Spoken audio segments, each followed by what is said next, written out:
All right. Well, good morning, everybody. Hope you guys are doing wonderful today.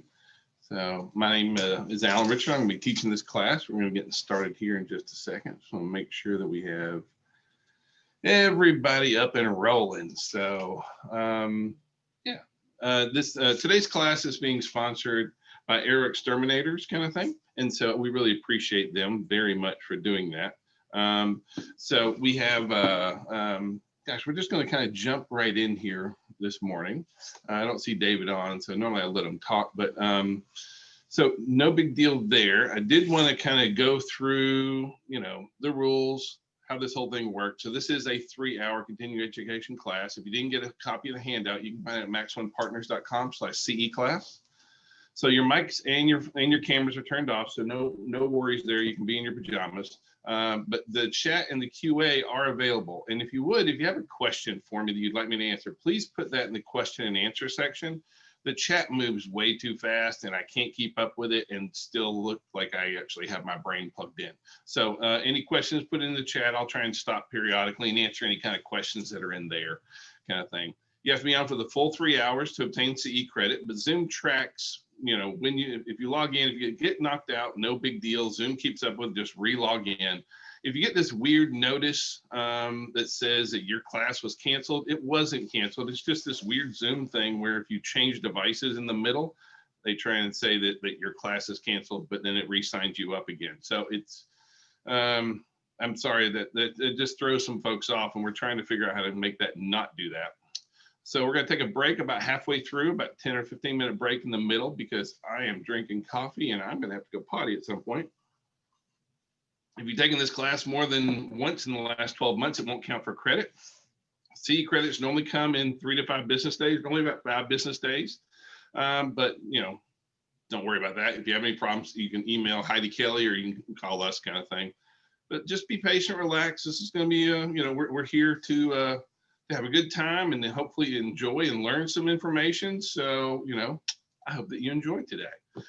So in this class, we're going to talk about statistics. We're going to talk about eliminating turnoffs and maximizing our assets, how we're going to showcase the home, staging checklists, furniture arranging lightly. I'm not going to go into a ton of furniture arranging. We will go over that, but that's not going to be the biggest piece of what we do. But really, what I want you to understand is kind of like, what is our goal for today? Because my goal for today is, well, let me start off. So my name is Alan Richardson. I'm the managing broker here at Max One Realtor and Realty Partners. I am not selling a system. I'm not pushing a staging company. I'm not trying to sell you staging. If you need help staging a home, I don't want you to call me. And I know it sounds rude, like yes, you can call me if you need help. I'm always available for help. But what I mean is, like, I'm not peddling anything. And so if you want to, like, the purpose of this class is so that you can help to stage your properties better, to be able to maximize the returns for your clients and minimize the amount of time on market, kind of thing. So again, I'm not trying to pitch anything. I'm not selling. I don't have a program. I don't have a service, none of that kind of junk. But I want you to be able to do a really, really good job. So my entire purpose for this class is that I am here to help you be a better listing agent. This is one of those things that we need. We need tools in our toolbox that help us stand out as listing agents, kind of thing. And so that's really what we want to see. Well, that's my goal for this whole thing, kind of thing. Is I want to help you build your listing business and help stand out from the crowd, kind of thing. I want you to do more than your basic 4, because the average listing agent has the 4-step listing process. Y'all know what that is? So it's pretty simple. It consists of put it in the MLS, put a lockbox on the door, put a sign in the yard, pray. Okay. Anything over that is normally a pretty big improvement. So if all you're doing is the basic 4, it's time to step up your game. And so this is one of those things that can help you stand out. So that's kind of where we are. All right, so we are gonna kind of jump in here. So let's start off with, is home staging a regulated industry like real estate? Nope, it's not. So unlike real estate, there isn't a governing board, there isn't a GREC, there isn't a state regulatory agency kind of thing. Basically, anybody can call themselves a staging professional. Now, there are several professional staging companies. So you have certified staging professionals, ASP, RISA, and I'm not knocking them at all. I don't mean that to be a negative, but by the same token, my 14-year-old could say she's a certified real estate staging professional kind of thing. And so we're going to talk a little bit more about that. But basically, any certifications are awarded by the company that's offering the course or the education or the training. Like, you're going to be able to use something after you complete today's course. So same kind of thing. So I'm not knocking the staging world. As a matter of fact, there's times when we really need professional stagers, and we're going to talk about that as well. So please don't think I'm being mean towards the stagers. I'm not. So, is home staging the same as interior design? No, it's not. And so the big difference here is about who the designing or who the house is set up for. Because if you're an interior designer, who are you designing this house? Who are you laying this house? How are you setting this house up for? You're setting it up for that person's personal taste and what they like and what they don't like. And there's some amazing homes out there that are really great. We listed a house that had was one of those VJs from back in the day kind of thing, a video disc jockey, and the entire house, ceiling, walls was jet black, and she had all white furniture, and it looked pretty awesome. But after she moved out, it looked pretty ridiculous, and no one wanted to buy the house until we put about 17 coats of paint on it. So, but with home staging is designed to help you market your home. I'm not trying, when I stage a home, I'm not trying to break out, designer trendy colors, and I'm not trying to do all these kind of, in your face and all this kind of stuff. No. I need this to be as appealing to as many people as possible.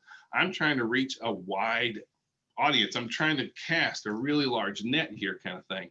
And so, home staging is for me to sell the home. Interior design is for that owner's personal taste kind of thing. All right. So let's talk about some of the misconceptions of home staging. So the first one is that it's too difficult to stage my home. And it really isn't. You're going to actually see the vast majority of staging is not necessarily to do with the actual furniture placement. It's a lot about cleaning, decluttering, organizing, that kind of stuff. The next one is that staging a home is too expensive. And we are going to talk about the costs that come with staging a home. And there are some true costs, absolutely. But what you're also going to see is the amazing return on investment. Staging a home is usually some of the highest ROI that you can have. For some folks, number 3 is that staging my home is a major project.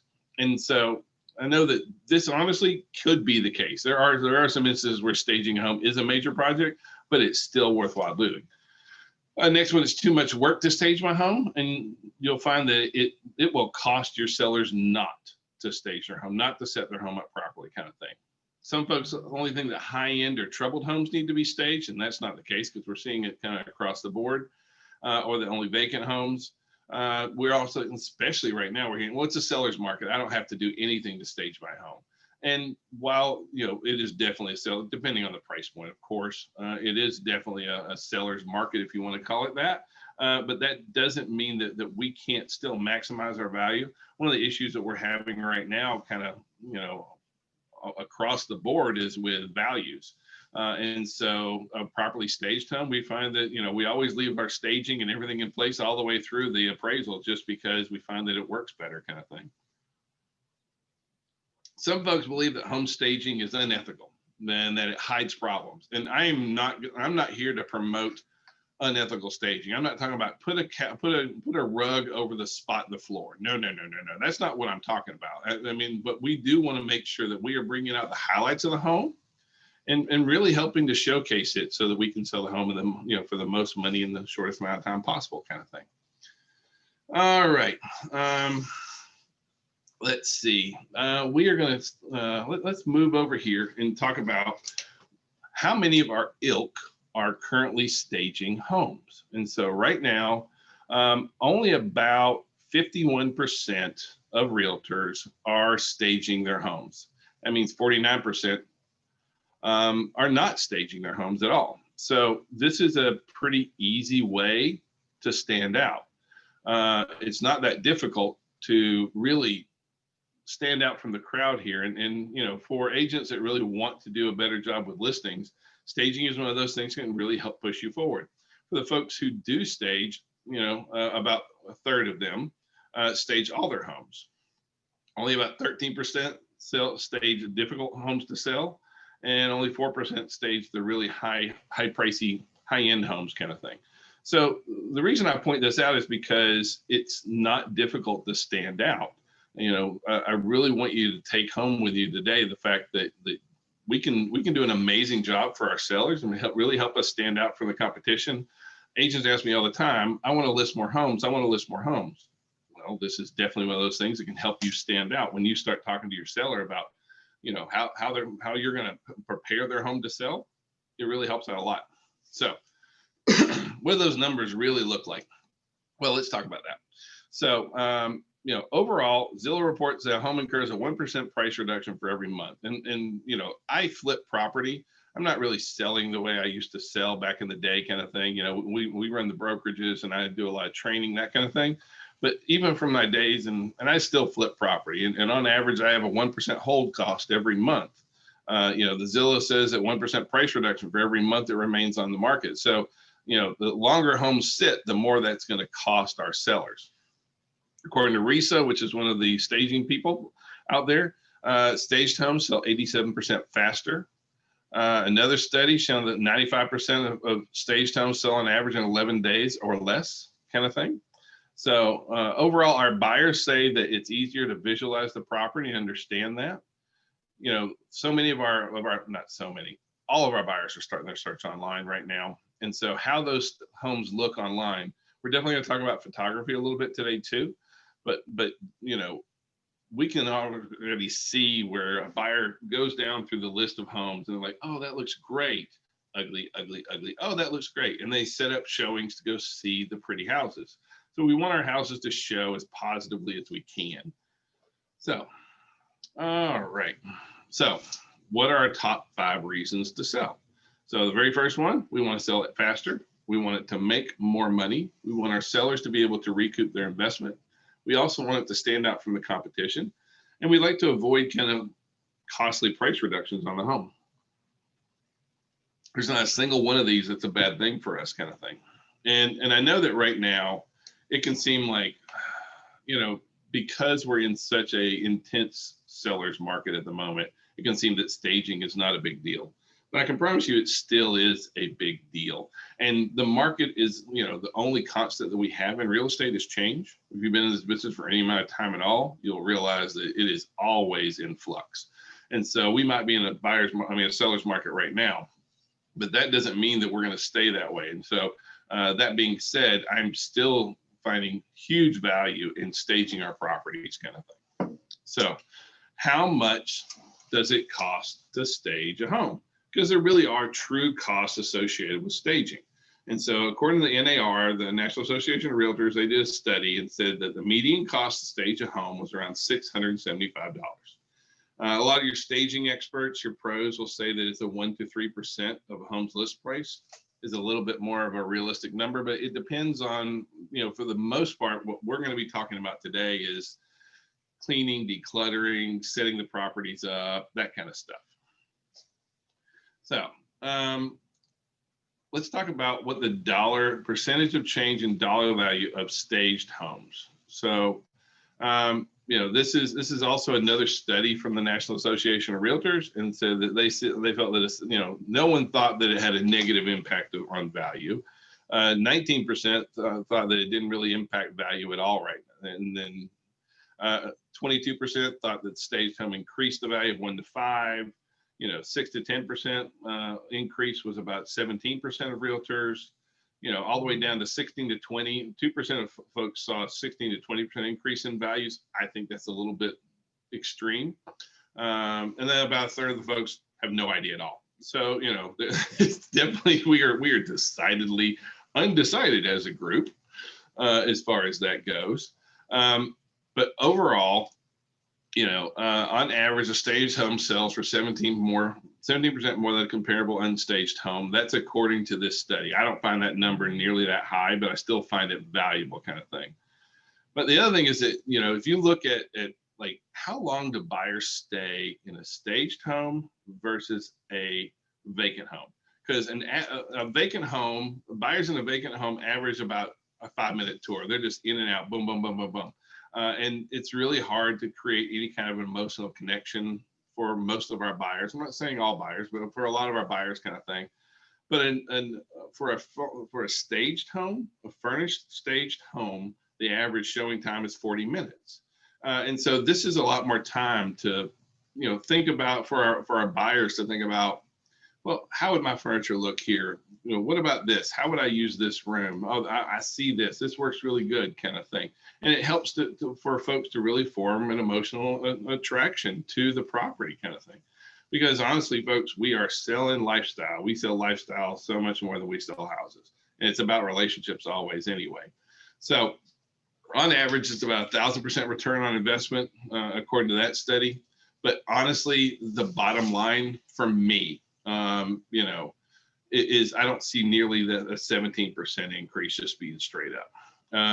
You know, according to the home staging resource, staged home sells for between 6 and 25% more. In my own personal experience, and again, you know, opinions are like armpits. Everybody's got one, and most of them stink. But in my experience, is that we run in the 4 to 7% range is what our staged homes sell versus non-staged. Now, this is unofficial. You know, if you want, you know, we definitely have the data, but I haven't actually put it all together. But on average, it runs, you know, we run about a 6% improvement. And so if you kind of, and, you know, there is no price fixing on commissions in Georgia or in pretty much any state.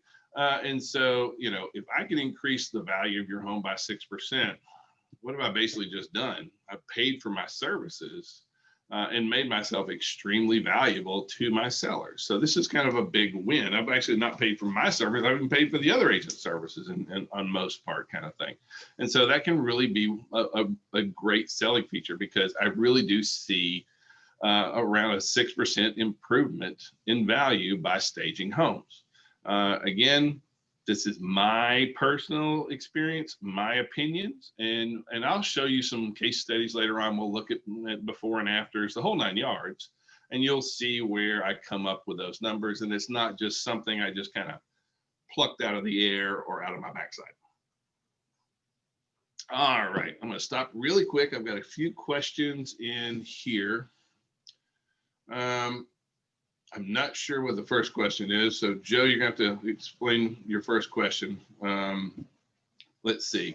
Pam says, depends on where the class is. Kathy McDaniel classes are online. And so there's several online classes. Most all of our classes right now are online. You know, there is pretty significant spike going on. I know that we as a brokerage have decided that we're doing all of our online classes right now until things settle down a little bit more.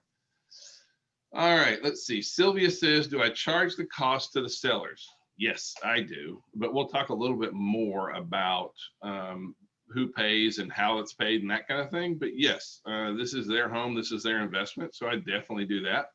And so we do charge the cost to the sellers. All right, so Carol says, up to 3% staging cost is our commission. Does the seller pay for staging? Since I pay for photos, I assume I paid for staging. You can pay for staging, but you know, it for me, and I'll explain this a little bit more, but for me, like if it is a higher end home, it doesn't bother me at all to bring in a professional stager. If I need help, I'll do that. And there are times that I personally have paid for the stager. Generally speaking, what I'd really prefer for you to do is to be able to not have to pay for a stager, but to be able to go in and actually form those relationships and build trust with your clients and help them stage their home. You know, on higher end homes, sometimes we have gone in and helped them stage, and we brought in 2 men in a truck and that kind of thing, but it just kind of depends on the price point and what kind of return on investment that you're going to have for that. So you can, and everything in real estate's a negotiation. So can you charge cost to the seller? Sure you can. Can this be their fees? Yes. Can you eat them as well? Absolutely. It depends on how you want to kind of put that forward. So all right, let's see. I think that's what we have on there. So on the same study from the NAR, they asked about how long do staged homes sit on the market. And so, we got a slight decrease of 23%, a great decrease of almost 40%. And then some folks actually think it takes a little bit longer to stage a home. And the reason for that is that if you are going to stage a home, it's going to take a little bit of time. And so that's why we like to always be reaching out on the front end early on before our properties are really ready to go on the market, to have our sellers really working to try and have that home staged and ready to go. So yeah, it can take a little bit longer if you're not kind of working ahead on the game, but generally speaking, no, we see a huge decrease on the time on market. So let's break down when we're talking about home staging, because a lot of times home staging and home repair get mixed together, and especially when we're talking about renovations. But I'd like to kind of point out the cost versus the return on investment for the majority of your home staging. So when we're talking about home staging, one of the biggies out there, it basically break it down to 4 main categories kind of thing. First one's lighten and brighten. Second's clean and declutter. Third is landscape and trim. And fourth is staging the furniture. So when it comes to lightening and brightening, the average cost is right around $100. And so we're not talking about a huge change in value, in cost there for folks. But lightening and brightening half the time is about opening blinds, making sure that all of our light fixtures have the highest wattage bulbs in them, and make sure we have bulbs in all the spots and things like that. Cleaning and decluttering on average runs around $300. And that's because we all know that a clean house is an easy house to sell. When you walk into that one house and you don't really want to sit down anywhere and it feels all icky and nasty, we've all seen that. You walk into the bathroom, there's underwear on the floor, that kind of junk. Cleaning and decluttering is a big deal. And it carries it forward, just a huge return on investment kind of thing. The average return is 594%. So it is a really big deal. And I know that if you've been showing homes at all for any amount of time, this one you can pick in your mind all the times that you walked into some houses and you're like, whoa, what the heck is going on here? And then that just costs you kind of thing. Landscape and trim, this is our first impression when our buyers pull up to the property. So the landscaping and trimming has to be just spot on. That's how people decide, especially right now in the COVID era. We're just seeing so many buyers that will drive a property before they even want to go into it kind of thing, and make sure that the neighborhood fits and the whole look of it is. So landscaping and trim is really big. And then the last one is the staging of the furniture. And that one can have a little bit higher cost, still got a good return. But and we'll talk a little bit more about that as well. Now, also in here, you'll see are some of the home repairs. And so, I am, especially when it comes to home repairs, health and safety is always the biggies on there, and that has to get done. And we'll talk a little bit more about that. But, fixing the plumbing and electrical runs around $400. Fixing the kitchen and bath upgrades, boy, that one can vary. Kitchen and bath upgrades can run from $1,500 to $20,000. So it kind of depends on what you're looking for on that. The same thing with a kitchen renovation can just be huge, big time money. Repairing floor, most of the time we're talking carpet in there, refinishing floors, that has a really nice return. Painting is always a really good return because a lot of our sellers can do that. We'll talk a little bit more about that. So you can see that overall in the home staging category, it really stands out that staging has a much better return on investment for our sellers than pretty much anything else they're going to do on the property. So it makes sense that that's where we should really be focusing our efforts on, kind of thing. So from this same NAR study, said who pays for home staging? So about 25% the seller pays before the listing of the home. For 21% of the time, the realtor personally offers to stage a home. 14%, the realtor offers staging services to the sellers. 8% of the time, the realtor hires a professional home staging service. And of that 8%, what we find is that tends to be on the higher end homes. About 4%, the seller pays after the home is sold. Sometimes there are some stagers that will let you pay at close for the staging. About 1%, the realtor firm pays for home staging service. Again, that's a very high end. And about a quarter of the time, it works out to some other kind of arrangement as far as all that goes. So, you know, again, everything is a negotiation. These are just overall basics out. So when we're talking about staging, we want to make sure that we are maximizing our assets. So let's talk about what some of the biggies that our buyers are really hot about right now. And so first one up, hardwood floors. Everyone loves hardwood floors. So we need to make sure that those are really standing out. You know, still we have a ton of houses that still are covered, the beautiful hardwoods are covered by carpet kind of thing. Anytime we have architectural moldings and trim, we need to make sure that is easily seen and viewed. Same thing with like bay windows. A lot of times we have bay windows and they have shrubs that are about 6 foot high in front of everything and no one can see out them anyway or see in them. Fireplaces are a big deal, especially with burning. Crazy thing is you know, your buyers may never actually light a log in the thing, but they want to know that they can, kind of thing. Views and privacy is also a really big deal right now. Views and privacy are huge in right now in the days of COVID and that kind of thing. But a lot of times we keep all of our blinds closed. We keep our you know, curtains closed. We have shrubs and trees in front of these great views and can't even see out of it. Garage spaces, storage spaces are a big deal. How much junk do we have hiding all that great storage space? Outdoor living, especially here in the South. You know, here in Georgia, we like to live outside. And so, you know, having outdoor living is a really big deal. Spas, large showers. I mean, I don't know why you need a 9-person shower. We have one and it sounds kind of creepy, but you know, and I love it, but that's a big deal right now. We're even seeing a lot of our new construction builders are going out with the same thing, these massive large showers kind of thing. Stainless steel appliances are still very popular. At least stainless steel fronts tend to be our most popular option right now. Updated kitchens and bath. Everyone wants an updated kitchen and bath. Master bath and kitchen are the big deals out there. Open floor plans, this is one that actually has been changing, and I'll be honest with you. So, you know, with the COVID, I sound like my grandfather, but with COVID, the open floor plan has really found some challenges in there because now we all want Zoom rooms and office space and classrooms and that kind of stuff. So we're starting to see where the open floor plan is actually not as big of an asset as it was. We are going to talk about how to accent that as well. People still love the open floor plans. They just want an open floor plan plus enough space to have a Zoom room and a classroom and all that kind of jazz.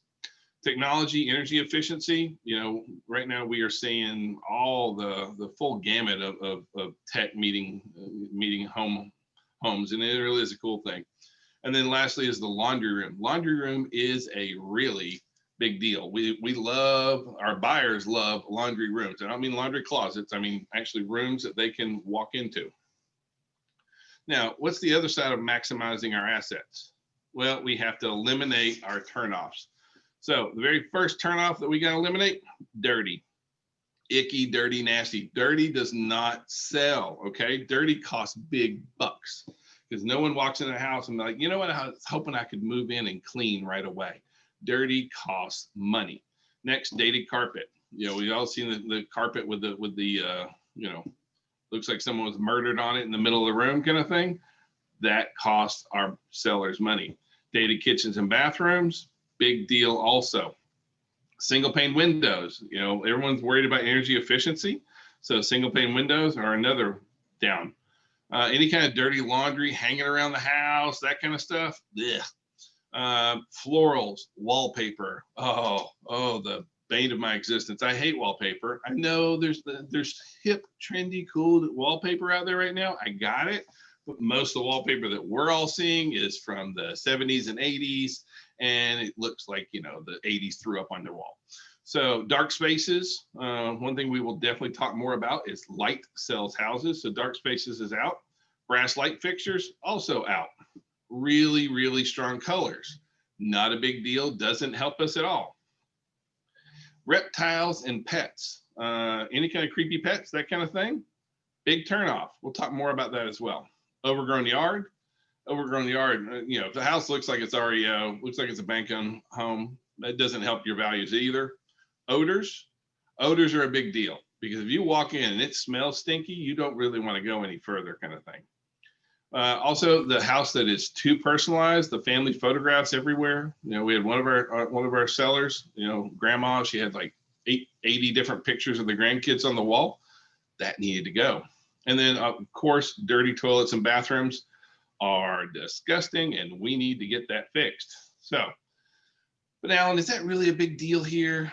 Well, yeah, that's kind of a big deal. So these are pictures either out of the MLS or pictures that I've actually taken from around here. So, you know, in today's highly polarized world, do I need to have guns hanging up on the wall during a showing? No. How about deer heads? You know, this was on a down off Lake Jackson down there kind of thing. And so I'm not sure 5 deer heads really sends that endearing message, like it's time to take the deer heads down off the wall. Sometimes jokes can be cute, but sometimes they're just kind of weird. So you only live once, lick the bowl is probably not a great thing to put out in your bathroom. And if you're wondering what that little thing in the bottom right-hand corner is, it's a hedgehog. And if you didn't know, they didn't smell great. So, you know, if your sellers are religious and they want to proselytize, I have no problem with it, but I need to sell the house. And so if it is full of 1,000 religious artifacts, either way about any religion, that's not helping me. Also, if you were a Muslim or a Jewish buyer, how would you feel walking into the house that had 700 crosses, kind of thing? You know, please do your blanket chores. It's probably not needed on the wall in the kitchen when you're going in for showings. The clown was actually seated in the chair when you first walked into the house. And if you want to talk about on the level of creepy, I already don't like clowns. So walking in and seeing a clown sitting there to greet you, yeah, I might have peed my pants just a little bit. So let's see. This is a bathroom from a listing that we walked into. Looks great, huh? Yeah, that was pretty interesting. Here is a photo actually from the MLS. And if you're wondering, yes, the arrow, I'll go over the list of arrows. So we have a stripper pole, we have a disco ball, we have mirrors on the ceiling, and we have a seated Pooh Bear watching the show. So I don't even know where to go with that other than just no. Next photo up here, we've got, those are snakes in the room. And I know that some of you guys like snakes, but I can tell you snakes are not a great selling feature. Okay, that's the understatement of the world. Snakes hurt your listing. So we need to have those bad boys taken somewhere else. Yes, that is a sex swing over the bed. The thing that didn't show up in the camera, which was even creepier, was the tripod set up next to it. Drug paraphernalia. There's a lot of folks that may partake. Let's put that away. You know, here we've got this is over in Riverdale. That there was that is the lady that owns the house. There's a full frontal nude one in the bedroom that needed to come down as well. Let's see.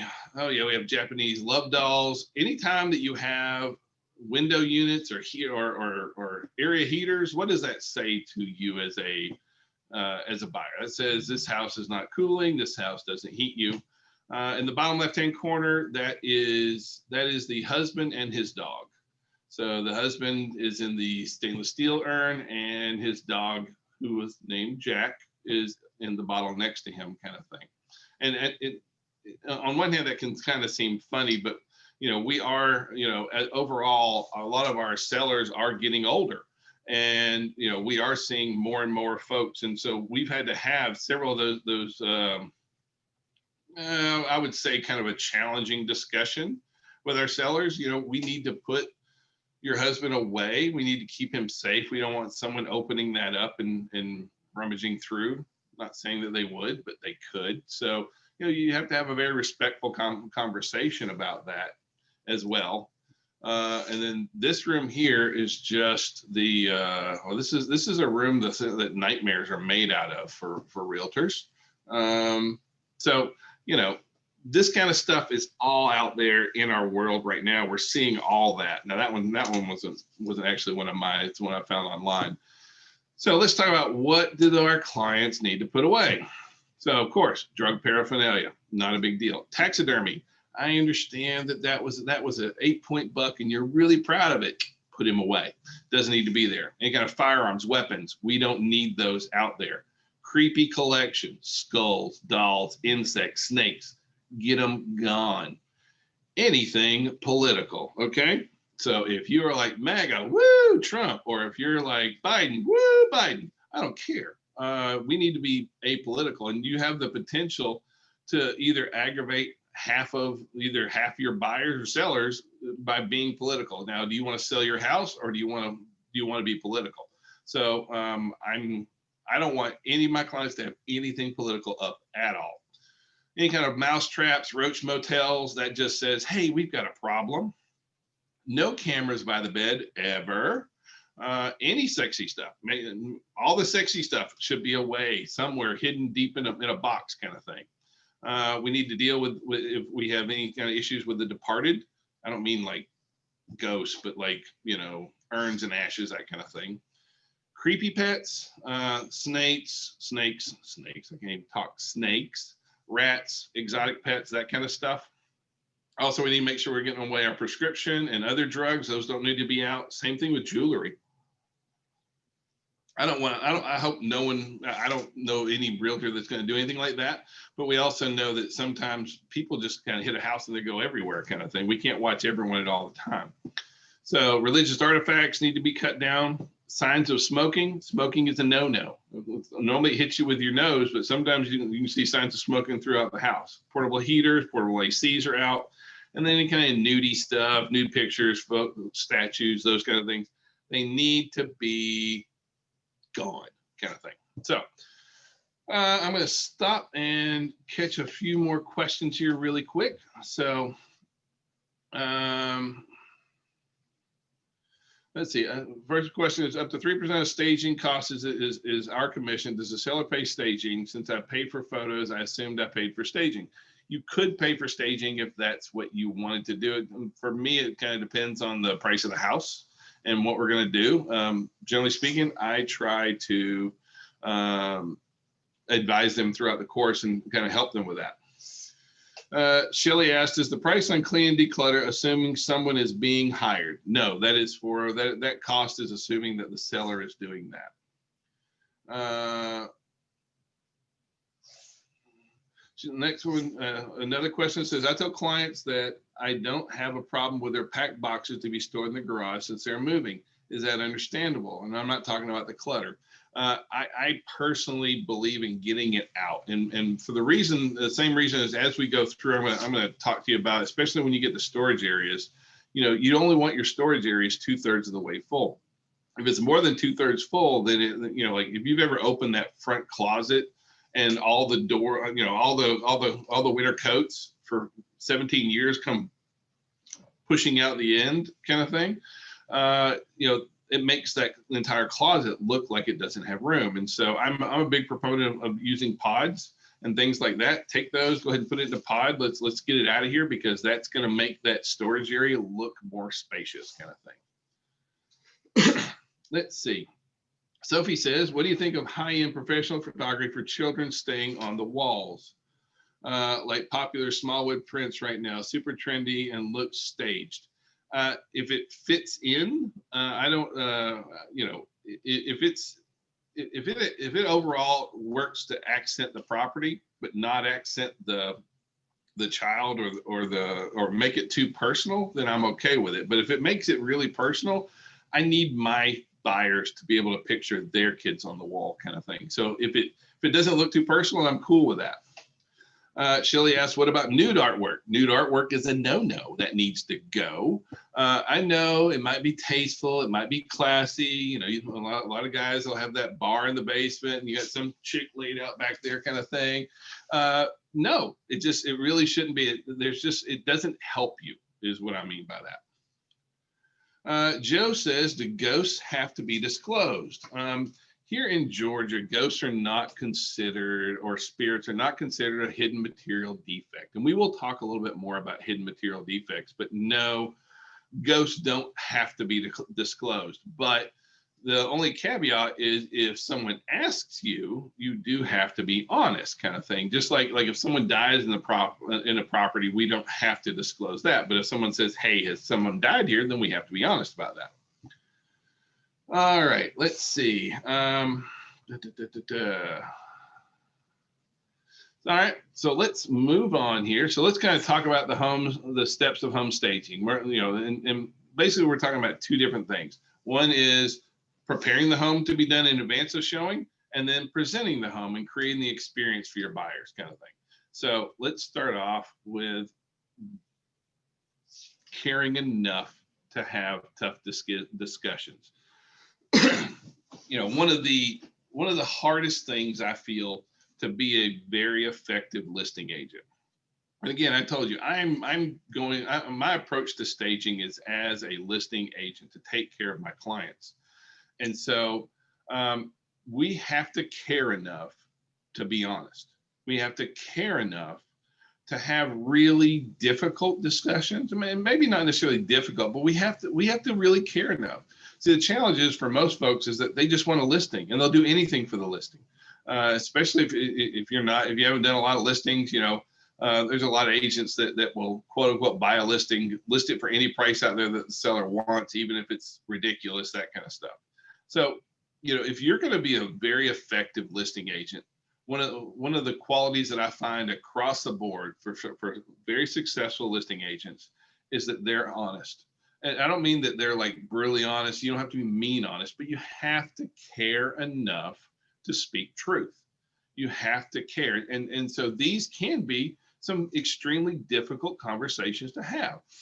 And this is something that kind of gets blown over by a lot of people, but I can promise you from listing a lot of homes over the years, honesty is tough and honesty is important to have. And I know that might seem bizarre, but so let's just kind of go down the list and I'll explain more what I mean by that. So do you care enough to be honest about how the house smells? So you've got this sweet little old lady and she is just, she's just the sweetest little thing. And she's got a cat and the cat smells like it's drug its litter box all over the entire house. Now, Sheila's lived this house for 20 years. She doesn't smell the cat. That's how it should be. This is the sweetest lady you've ever met. Do you care enough to say, ma'am, your house smells? And that is not an easy discussion because sometimes, especially when it comes to odors and especially pet odors, like I walked into houses that have just been immaculately clean and stunk to high heaven, okay? Like roll your eyes in the back of your head stink, okay? But it's spotlessly clean. But they've got litter boxes or they have things like that and they've got dog food that's open. They just kind of get nose blind to it. They don't smell it. It's a big deal. The next one on the list, cleanliness. Sometimes you walk into houses and it's like the Taj Mahal and that's great. Sometimes you walk into houses and you're like, I like you as a person, but this house is dirty. And it can be very difficult to look another person in the house and be like, your house needs cleaning. And so we have to be, and I don't mean that we just kind of come out and just kind of blast people with, it's got to be, your house is dirty, your house stinks. And I don't mean by that, but you have to be prepared to have these sorts of conversations. You have to be prepared to talk about how clean the house is. My line is always, when I come in, I let them know, listen, I'm going to be really, really honest with you. And, you may have lived in this house for a year, 5 years, 10 years, 20 years, whatever, it doesn't matter. I'm coming in, I'm looking at your house the same way a buyer would. And I'm going to tell you, I'm going to share with you anything that I see that a buyer would see that would be an issue. And so, right now we really have got to try and get this house cleaned up, because, if you look over here in the corner, you see these things, like all these baseboards, they look really, really dirty. There's dust on them. All the blinds are really dusty. And I don't want you to take this personally, but this is going to cost us money. It's going to make our listing time longer, and it's going to cost you money at the end of the day, because they're going to make lower priced offers because they're going to have to come in and clean. And so, do you care enough, and do you have the guts to have that kind of conversation with a seller? And if you want to be a good listing agent, you got to have that trait. Pets, boy, that's another tough one right there. I've had some really nice people, and they're like, you walk in the door and there is a pit bull there to meet you. I'm sorry, I need you to be able to take the pit bull can't be here for showings. And they're like, well, but he's sweet. Okay, the pit bull can't be here for showings. He wouldn't hurt a fly. Ma'am, the pit bull cannot be here for showings, kind of thing. And some folks have a real hard time with that. Now, and we all know, you walk into a house and there's a pit bull that's not in a cage. What's that going to do? After you clean your shorts and run back out the house, that's not going to do us any good. So do you care enough to have that? Because for a lot of our sellers, their pets are family members, and so we have to treat that with a level of respect. If you're not a dog or a cat person, you may think, oh, it's just silly. It's a big deal to our sellers out there. And so being able to have that conversation. Smoking is another one. I can smell your smoke. Like I smoked way back a billion years ago, and I've got that smoker's nose. Like I can smell smoke so easy. And so if you smoke, and if any of you guys smoke, I promise you don't think that you smell. And I don't mean that in a bad way. You don't think the other people can smell it. We can smell it. Okay. And so you've got to be honest with your sellers. Adult children. A lot of times we see adult children living in the basement, that kind of stuff. They don't want to leave for showings. I need Billy to leave during showings every time. I don't care if he has Xbox that he needs to play. I need him to leave. And then last one is probably one of the most common, and that is pricing. We have to have the guts to be honest about pricing. Now, I know this is a class about staging, and we're going to talk about staging, but since I'm talking about honesty, I'm telling you, use your numbers to show what the value is. I don't want to sell a house for a penny less than it'll go for, but putting out ridiculous pricing on houses doesn't help you or the seller. If you take that overpriced listing, all you end up doing is always talking to that same seller, like, why is my house selling? Why? What aren't you doing? Why haven't you done an open house? Blah, blah, blah, blah, blah. And it becomes the bane of your existence. So, but if you're honest about what the house is, and even if you take it high, but you had that discussion up front, it's much easier to go back and say, well, we're not getting enough showings. This is, we're not seeing this and this and this. We're not, 10 showings, no offers, or no offers and no showings in a week. It's price. And so we need to be ready to have that conversation, have the guts to say it. Let's see, I've got a few more questions here. Donna asks, what about gym equipment? If it's laid, gym equipment, I don't have a problem with it. Especially if it's in a room that's like their own gym, and that's how they have the room set up, it's not a problem.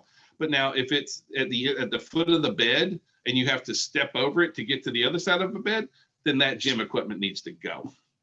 Let's see. Shelly asked, what if someone has been murdered in the house? This happened in my development in Florida. I am in Georgia, so I can tell you in Georgia what the rules are, but I don't want to speak in Florida because I'm not a broker in Florida, kind of thing. But here in Georgia, we don't have to disclose a death in the property. But that doesn't mean that the property hasn't become stigmatized. And so most of the time, we see where stigmatized properties, the only thing you can do is reduce the price because everyone knows that there was something that went on in that place, kind of thing. Joe asked, do we professionally clean all houses? Well, it depends on your seller. It depends on how clean your seller are. Sometimes our sellers need help, and sometimes they do a great job on their own. Let's see.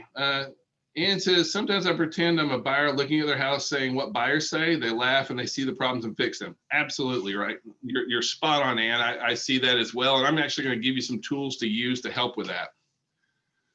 Let's see. Melinda says, I have pests, but some are allergic to them. Very true on there as well. We do have some, some clients, especially cats. We have more cat allergies, at least here we do. And so having pets that's always a discussion, a conversation you have to have with your seller. Because pets will cost them money is the bottom line for that. Shelly says, any good suggestions how to remove smoke odor? I've always been challenged with who to hire. If you're gonna, the two places where we have the biggest issues with smoke odor is in carpet and on the walls. And so if the property needs to be painted, we paint it with a product called Kilt's Odoban. First, it's a primer before we actually put the paint on the walls. You can also have that dyed, and then changing out the carpet. It will be night and day different kind of thing. See, Jacqueline had an owner that had a pet pig and they had to relocate it for the remainder of the listing. Spot on, Jacqueline. That's exactly what we got to do. I've never had to deal with a pig, thankfully. But yeah. All right. So I'm going to move on here a little bit and kind of get us through. So we're going to break those issues down. So first one is odor. We got to make sure that the house smells fresh, kind of thing. What that doesn't mean is that we just gassed it with Febreze and dumped perfume around everywhere, and now it just smells like a French prostitute in there, kind of thing. So we need it to be fresh smelling, clean smelling. Pine Sol goes way farther than perfume, kind of thing. So with odor, it really comes down to the source of the odor that needs to be addressed.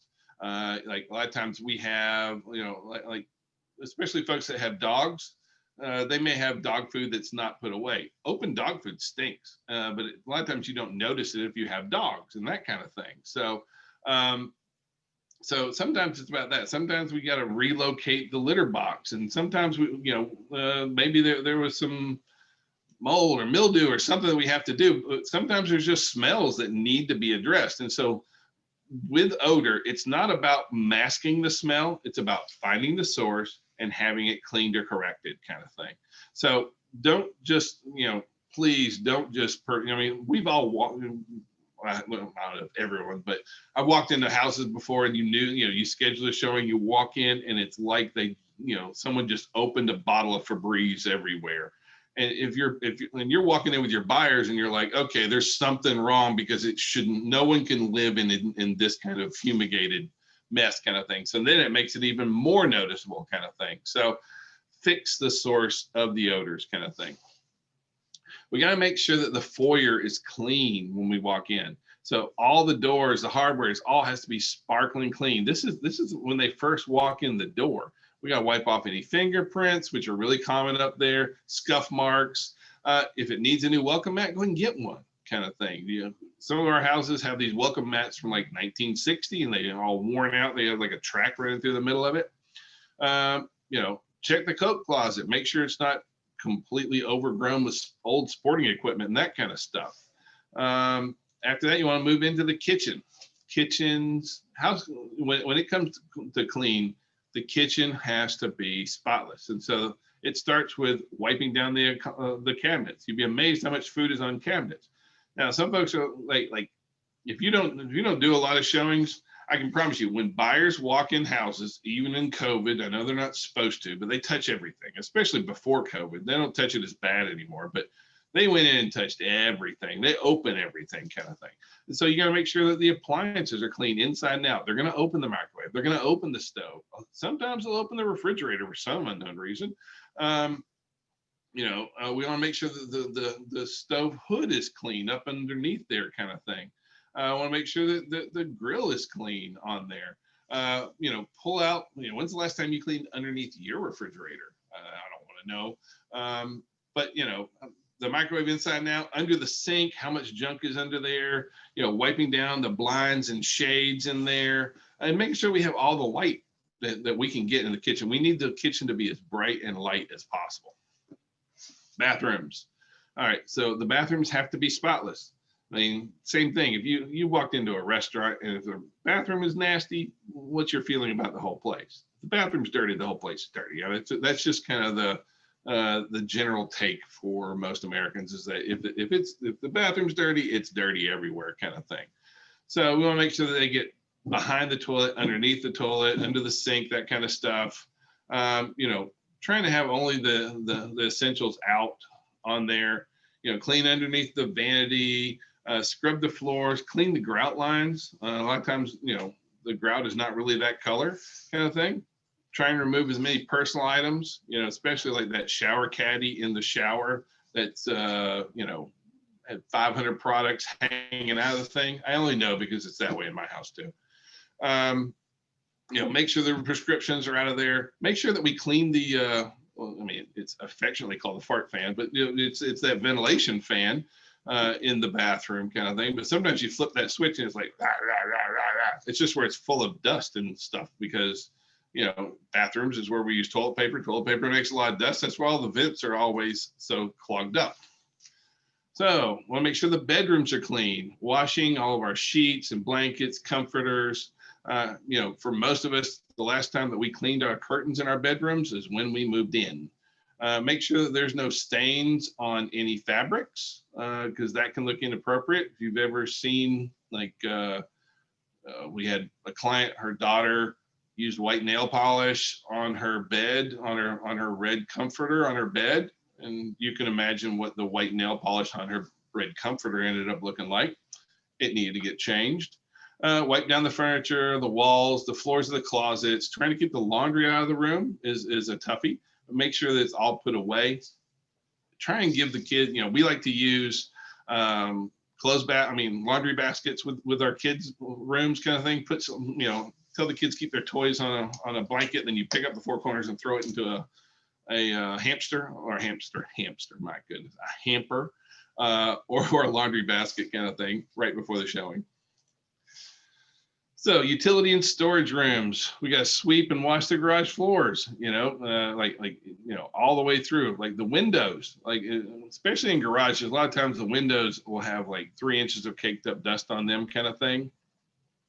Dusting all the corners and the cracks and the whole 9 yards, clearing off the shelves. We need the shelves not to be overloaded with stuff because anytime any of our storage areas is overloaded, it makes it look like it doesn't have enough room. You know, I have, you know, we have a dear friend and he's like, hey, I need to list my property. And he has a full and finished basement and it is at least 4 foot high throughout the entire basement full of junk.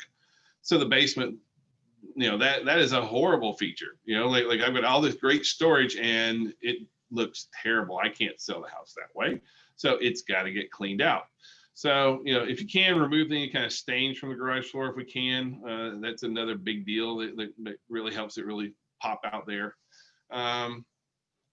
So next one, so all those were cleaning issues. Let's talk about decluttering a property kind of thing. And so we got to do our best to try and control clutter. Sometimes it can kind of feel hopeless. You know, we've had clients who just like left the stroller in the middle of the room, like, I just give up. I can't do it anymore. I don't know what I'm doing. There's just no room for anything anymore kind of thing. And so the challenge is that, you know, our sellers are still living in the house. We all want it to look like a professionally staged home, like no one, like someone lives there, but no one really lives there kind of thing. But, you know, for our sellers, that's not necessarily a reality, right? So, I mean, they are living there. So I'm a big proponent of pods, storage sheds, anything like that we can help them get started on.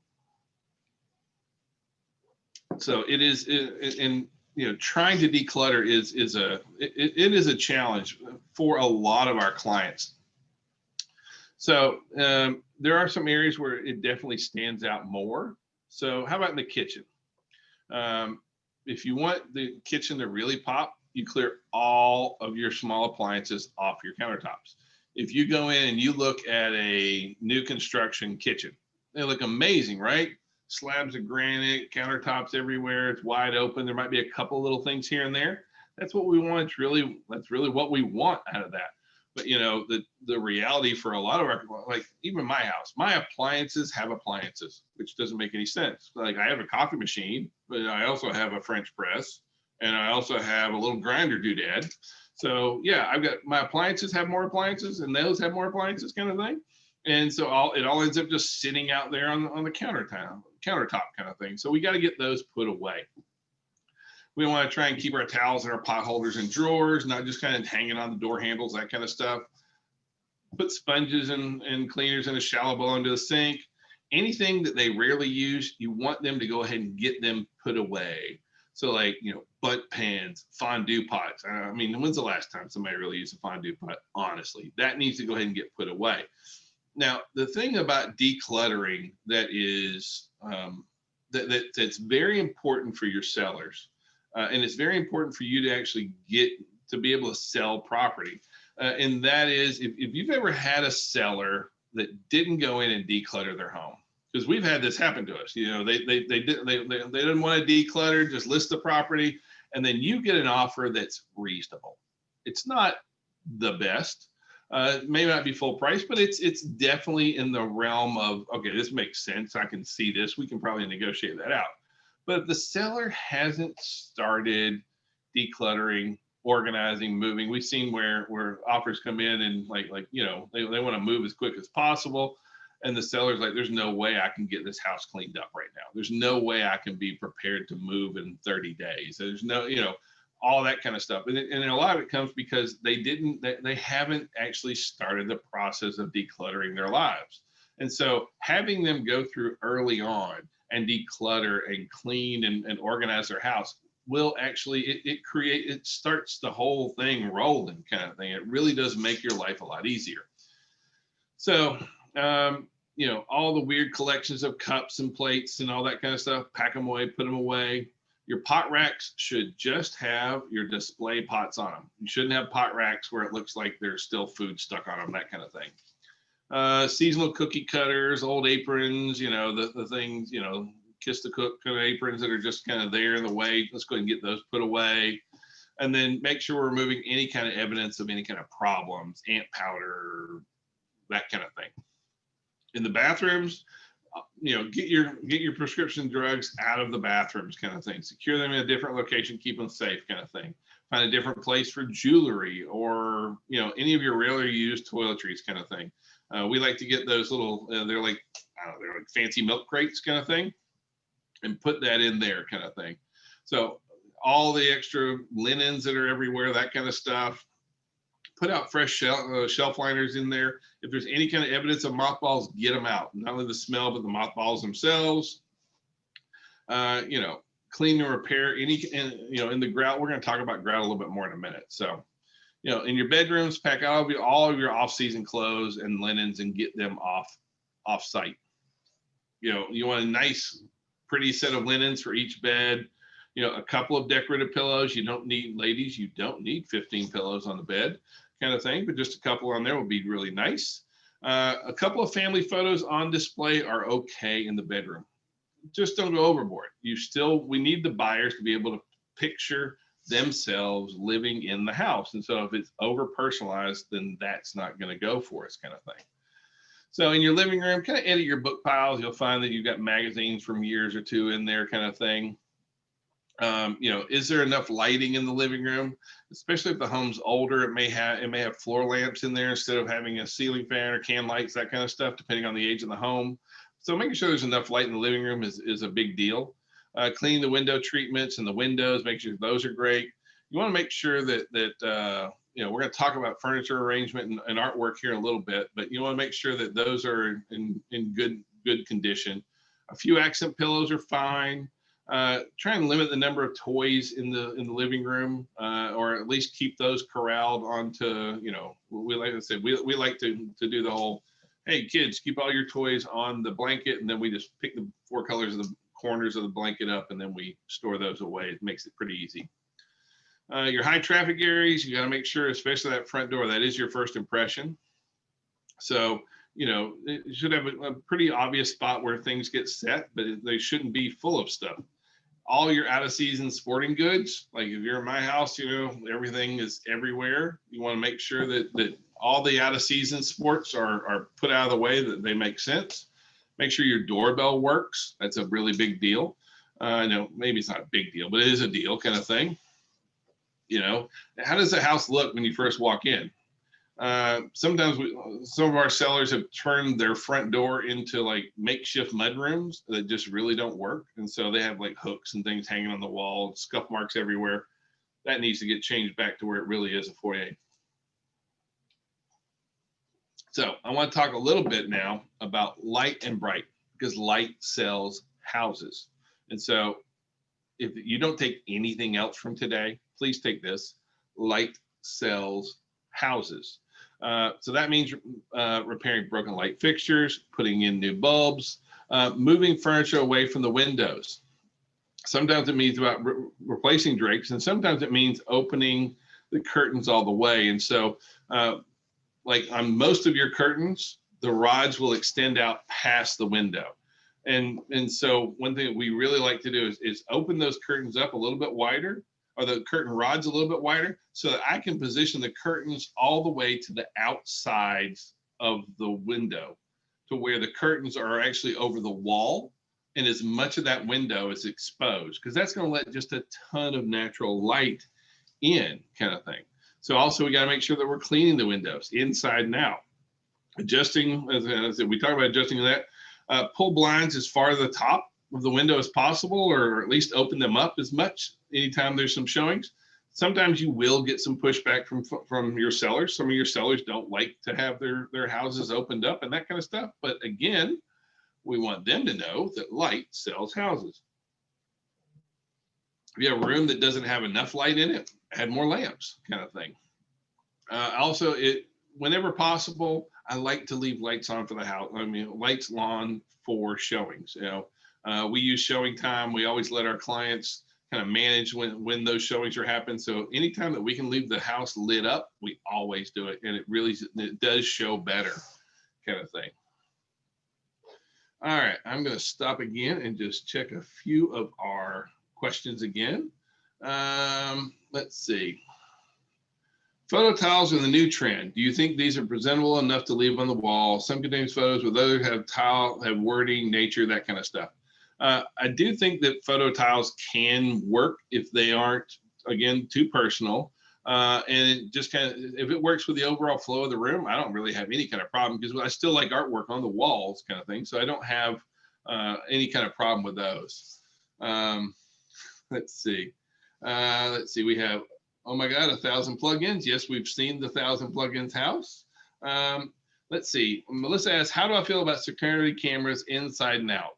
I don't have a problem with security cameras on the outside, but it is a little creepy on the inside, just to be real honest with you, kind of thing.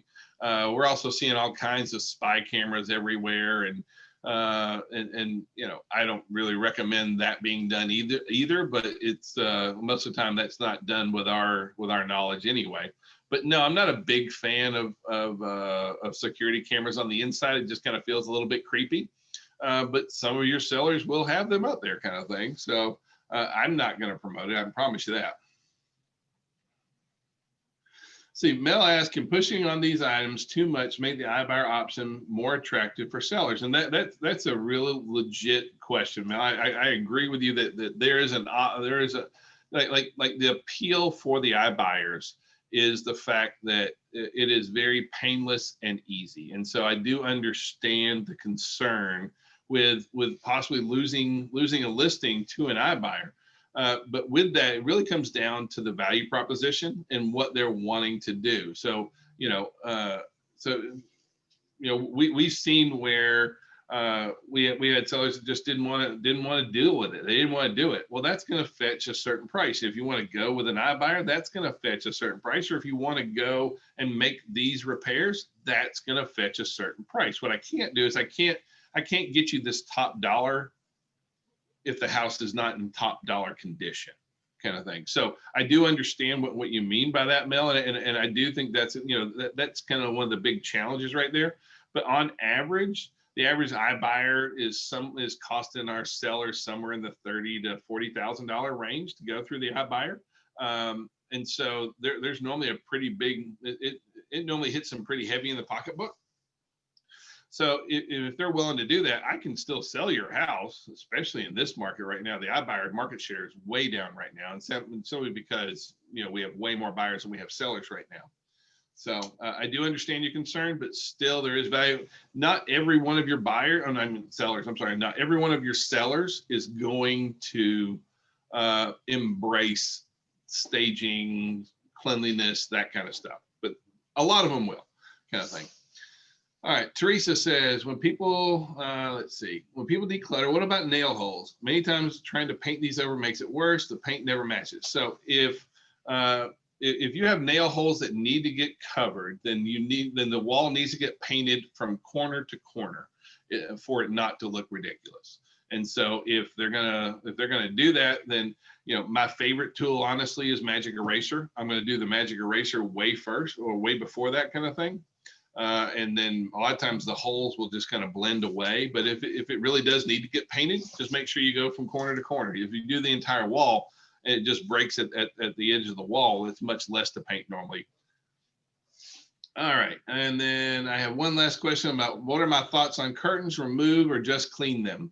Well, I definitely clean them. If the curtains work in the room and they fit with the overall appeal of the room, I don't have a problem with curtains, so long as they're not, some curtains can date the property. You've got like purple velour, velvet curtains. I'm gonna recommend that we lose the curtains, but sometimes it's just the curtains are just fine, but always clean. But the biggest thing with curtains for me is normally about moving them to the outside of the windows. All right, let's talk about home repairs, because right now it might be a little bit lower, but traditionally about a third of our home sales die because of issues on the condition of the home or the differences between our seller and buyer versus the perceived condition of the property, kind of thing. And so this is something, and I know that we're talking about staging, but this is still something that we have to address with our sellers. So first of all, if it's broken, fix it. It just kind of like for me, if it's a health or safety, it needs to get done. Like, hey, you have exposed wiring. We're going to be showing this house. Small child could come over and zap himself. We can't do that until I won't show this house until it's fixed. So if it's dangerous, it needs to get fixed. How about the roof? We need to have that. The roof is a tough subject to have conversations with, because a lot of times your sellers will be like, well, I've lived here for 15 years and never had a problem with it. Why would I worry about it? Well, over time, the UV rays break down the aggregate. That's that little crusty stuff that's on the roof shingles, and it makes them more susceptible to fail, kind of thing. And so sometimes some of your homeowners may actually be qualified to have a new roof put on through their homeowner's insurance, kind of thing. So, but you got to be ready to prepare your sellers for roof issues. Same thing with garage doors. They need to be as quiet as they can, and they need to be safe. Anytime we're dealing with water issues are a big deal. Water issues will kill a deal, kind of thing, whether it's water in the foundation, water in the basement, that kind of stuff. Electrical and HVAC issues. With electrical, the majority of our electrical issues deal with health and safety, and so those normally have to be addressed. Sometimes you have properties that have older electrical, and well, I had a house that was built in 1985. It doesn't match code. Does that mean it's in violation? Well, if it was built today, it would not be in code, but it was in code when it was built in 1980. So it is still okay. It does still meet. It met with the code when it was built, so it's not in violation of anything. But if you were to build it today, it wouldn't fit. With HVAC, we're almost always talking about the age of the AC unit, and most of the time that comes with us having an honest conversation with our sellers on the front end about how old that unit is, how well it's operating. One of the biggies here with when it comes to home repairs is you got to prepare your sellers and say, listen, 99% of our buyers are having a home inspection done, which they should. And so it's not like it's not going to get disclosed, not going to be found, kind of thing. Basements and foundations are a huge deal. Messed up foundations are not a little deal. That is a deal killer. Because I've seen foundation repairs run $60,000 to $80,000. Some are $20,000, but sometimes $20,000 can kill a deal.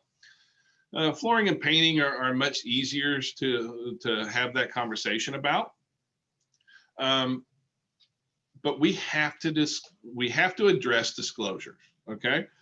And so, I'm speaking of Georgia. So I know I've got some folks on here that are from Florida, and I've got some folks from Texas and Tennessee. And so I can't speak to other states, okay? I'm a broker here in Georgia. And so here in Georgia, is our seller required to fill out a property disclosure? And no, they are not required, but they are required to disclose any hidden material defects. Any latent defects have to be disclosed to the buyers. Now, the other thing is that I highly recommend that a seller disclosure is done. First of all, when a seller disclosure is done, it helps them reduce their liability. Sometimes you'll see sellers who are like, I just want to sell it as is, no questions. Well, that opens them up for a lot of liability. A lot of times we see investors that want to go this route, and they'll be like, well, I've never lived in the house, I'm not doing a disclosure. Well, but you made these repairs, or you did this over here. We need to disclose what we know about the property, because if you just sell a property as is, no disclosure, and like, let's say that the buyers take it and they find some repairs that were done, maybe not by your seller, but because there was no disclosure done, that, listen, I never lived in the house, I don't know, I didn't do this, or this was all the things that I did do to the house. Well, now the buyer is left with possibly coming back and suing them to say there were hidden material defects and you didn't tell me. Well, when we take this approach of I'm not going to tell you anything, that really opens the door for liability for our sellers. So disclosing what our sellers know about the property is imperative, that it's there to reduce their liability. So yes, Georgia is a buyer beware state, but the seller is required to disclose all hidden material defects. Will some of your sellers not want to?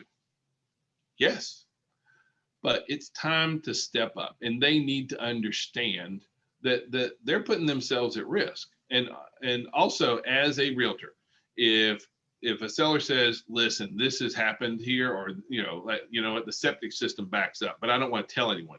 Well, guess what? Now you have to disclose it, because now you know hidden material defects on the property. So even if they don't want to, you're required to. So, we need, and this is another one of those can be tough, touchy conversations with your sellers. Because some sellers are, the vast majority of my sellers, this is not an issue with. But sometimes you have sellers like, I just don't want to do anything. I don't want to say anything. I'm not going to do anything. You have to, you don't have to. They need to protect themselves by saying what they know about the property. Now, we owe fiduciary interest to our sellers, but we have to be honest up front as well, kind of thing. So we have to address disclosures. We need to have that conversation. Can it be touchy? Yeah, it can be touchy for real. It can be, but it shouldn't be. And you need to really stand firm. Like, I won't show it. Like, if there's a house with safety concerns, I won't show it till it's fixed. I won't put it on the market. You want to fire me? Fire me. But this is how it's going to be, because this is the right thing to do. So we need to be ready to stand up for that. So what are the most recommended items by realtors right now? Number one, decluttering the home. Number two, clean the home. Wow, sounds almost like what I've been talking about for the last hour. Number three, removing pets. 83% of agents recommend removing pets. 78% recommend cleaning the carpet. 77% recommend minor repairs. 70% depersonalized home. 67% landscape. 66% painting the walls, touch-up areas. Only 63% professional photos, and I strongly disagree with that, and I will show you why in a little bit. And only about 44% are down to decorating and staging. So you can see that the vast majority of what realtors are really recommending gets done when it comes to home improvement, staging, that kind of stuff, is very little of it is actually down to decorating and staging. A lot of agents think that when you start talking staging, that we're only talking furniture. We are not. We are talking about decluttering. Sorry, I know that declutterizing is not a real world, but for some reason, my brain decided that it wanted to go that way today. Decluttering and cleaning the house is really where that is. So on the repairs that a lot of our sellers want to do. And I say this because sometimes, it's great for us to share what repairs make sense. And so like on updating a kitchen, it has a pretty nice return versus the average price increase versus the average cost, but we're talking about normally pretty high ticket items. And so when you look at like updating a kitchen has a much higher cost as well as a higher increase. If you look at like the difference on painting the outside or the home staging, cleaning and decluttering, when you look at the cost of cleaning and decluttering versus the return, those items really have some of the biggest and best bangs for our bucks out there kind of thing. So what are our most popular repairs right now? So the number one out there that's been this way forever is paint. It's the quickest way to really freshen up a room or a house kind of thing. Has some of the best return on investments. The only thing is the choice of color really needs to be proper kind of thing. Backsplashes. Backsplashes are amazingly easy for our sellers to do. Several of them, we've had a lot of sellers add backsplashes to their kitchens, and it really doesn't cost very much. It's pretty easy to do. A lot of times flooring, whether it's carpets or hardwoods, are a big boon. New flooring is a top repair item that we see out there. Also, just real quickly while we're talking about flooring, you'll hear sometimes you'll hear sellers like, I just want to offer a carpet allowance, and I'm gonna encourage you to advise your clients not to do that. And the reason being is we find that carpet allowances cost twice or three times, between 2 to 3 times what the actual cost is. And allow me to explain. So when you walk into a house and it's got all new carpet in it, sweet, ready to go, looks great. You walk into the house that has jacked up carpet and it says, $4,000 carpet allowance or $2,000 carpet allowance. Whatever that allowance is, you can expect that you're going to see at least that amount of a reduction in the offer price. So generally speaking, carpet allowances cost at least twice of what go ahead and doing the repairs will cost your sellers. The other thing we sometimes see is a seller says, well, I want to do a $2,000 carpet allowance, and then they go out and get bids and it's $4,000 to do it. And they want to ask for a reduction in price. And so that to me is a big deal. So I encourage my sellers not to do carpet allowances and go ahead and bite the bullet and let's fix the carpet, because it's gonna show better and it's gonna help our values at the end of the day. Granite countertops. Granite countertops are a favorite for a lot of our buyers. Okay, granite is still hot and popular out there. And so, we flip houses. I can tell you, granite. I do granite almost every single time. I've got a couple of granite guys if you need it. If you're here in Georgia, we normally get our granite at 28 bucks a foot, and that's a pretty great deal. So it has a really nice return on that and really a big bang. Changing out cabinets, but that doesn't necessarily always changing out cabinets. The paint has really changed. The cabinet paint has changed over the years. Used to be when you painted cabinets, if you just kind of brushed into them with your leg, they would just flake right off. Well, that's not how the cabinet paints are today. And so we're seeing where, if the cabinets are in structurally really good shape, painting cabinets goes a long way right now. Bathroom vanities is another one. You can find bathroom vanities so cheap at like Home Depot and Lowe's, that kind of stuff.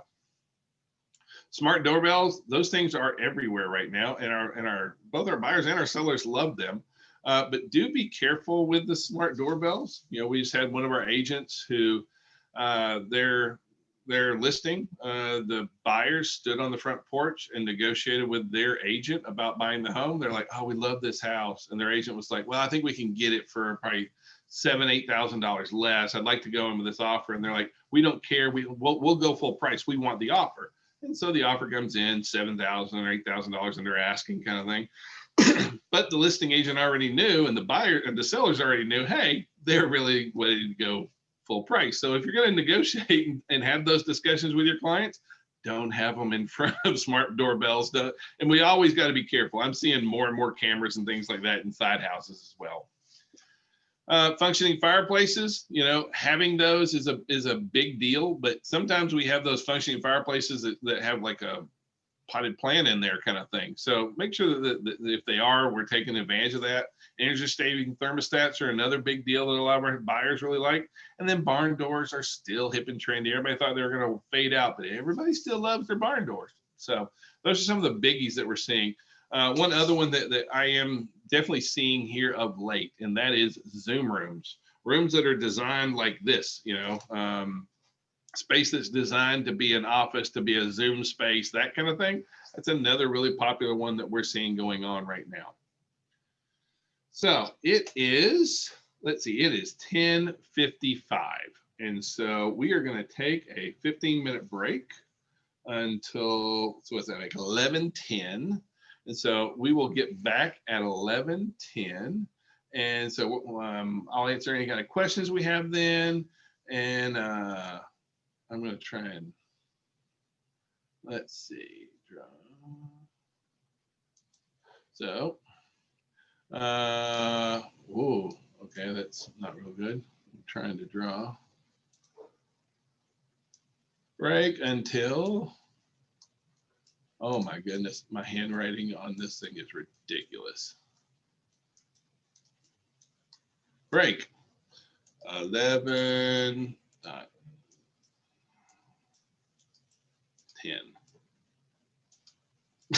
That looks ridiculous, but that's the best I've got. So if you want to get your potty on, go get a cup of coffee, go to the little boys' room, little girls' room, and then we will jump back in here in just a minute.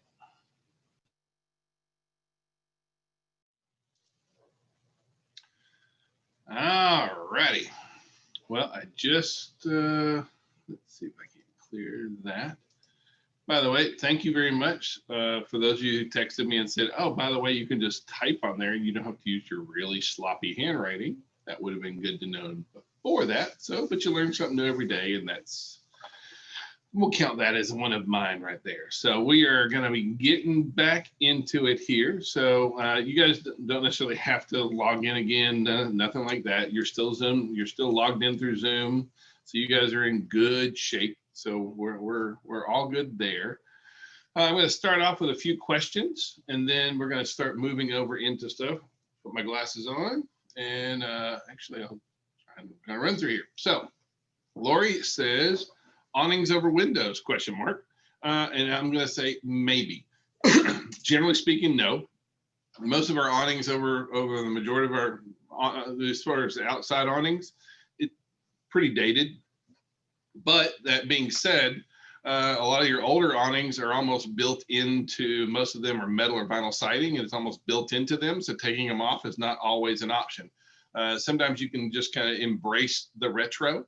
But so awnings could be a yes, no, or a maybe kind of thing. So I'm sorry, that's kind of a pretty vague answer, but I would generally say no. Let's see. Lori says, please put the house number on the mailbox. Oh, yes. Oh, dear Lord, please do that. Who doesn't love running up and down the street with your buyers following you, trying to find the right house number? So, all right. Let's see. Hard to stage landscaping in the winter months. Ideas? Yes, it is. We are going to talk a little bit more about landscaping here in a minute. And sometimes we do have the reality of the time of year.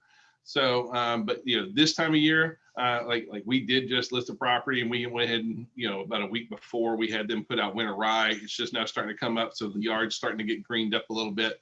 Instead of some of your normal flowery plants, kale does really good to add a pop of color and that kind of thing on the outside. So we do like kale for the colder time of year.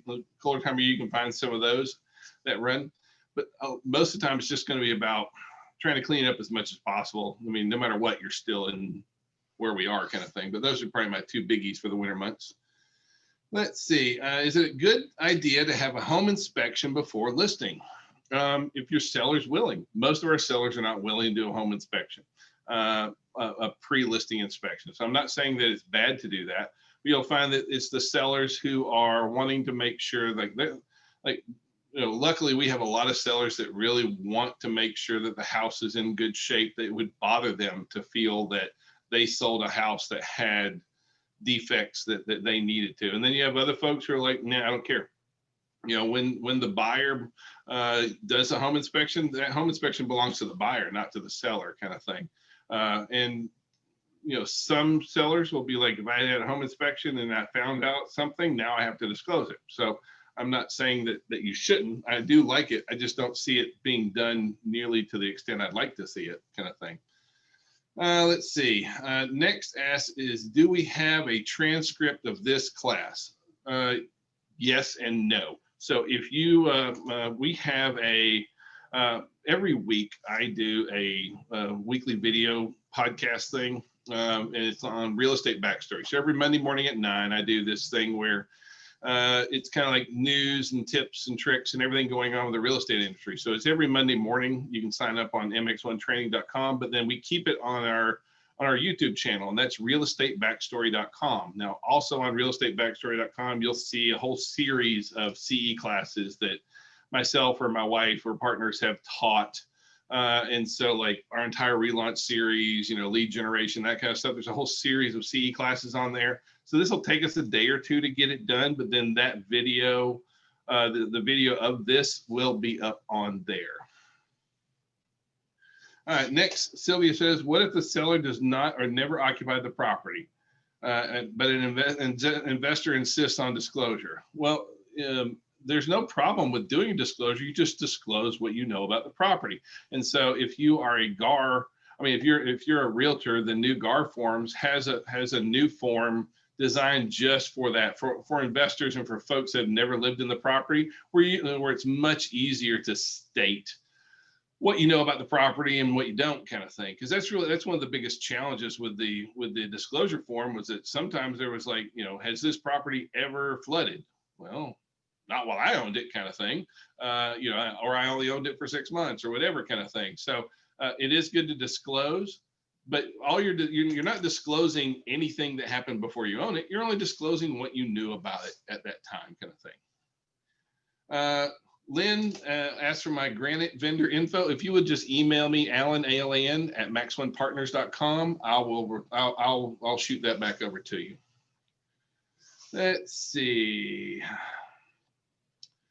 Shelly asked for a copy of the slides. Most of these slides are also in your handout, which is at max1partners.com/CE class. So you should be able to see that. Let's see. By the way, Al, the handout should be on the website down farther, a little bit farther down, kind of thing. So let's see. All right. So Lori says, I currently have a listing that thought it's, though it sells better empty, big mistake. Now you see all the flaws, like you said, and I think people can't picture furniture layout. Like you said, there's no emotional connection. I guess this would be perfect for professional staging. Yeah, I agree. I don't like big open spaces. It's hard sometimes for a lot of our sellers, especially depends on price point on that side of things too. All right, let's see.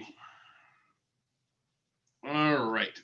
Well, let's start jumping in. So I still have the let's do that. So, all right. So let's jump into, I want to talk a little bit more. We're still in the repair section. So let's talk about painting. So when we're talking about either having somebody paint or having our sellers paint the property, kind of thing, paint is one of those things that some of our sellers, quite a bit of our sellers, can do, but making sure or encouraging them to go neutral is a really good choice, kind of thing. Favor neutral earth tone paint colors for one reason, and that is because they have a wide appeal to the greatest number of buyers. You're not painting, you don't need a bright red accent wall if you're painting to stage the home. That doesn't help you, okay? Because a bright red accent wall for a lot of buyers means, geez, I gotta paint this thing when I buy it.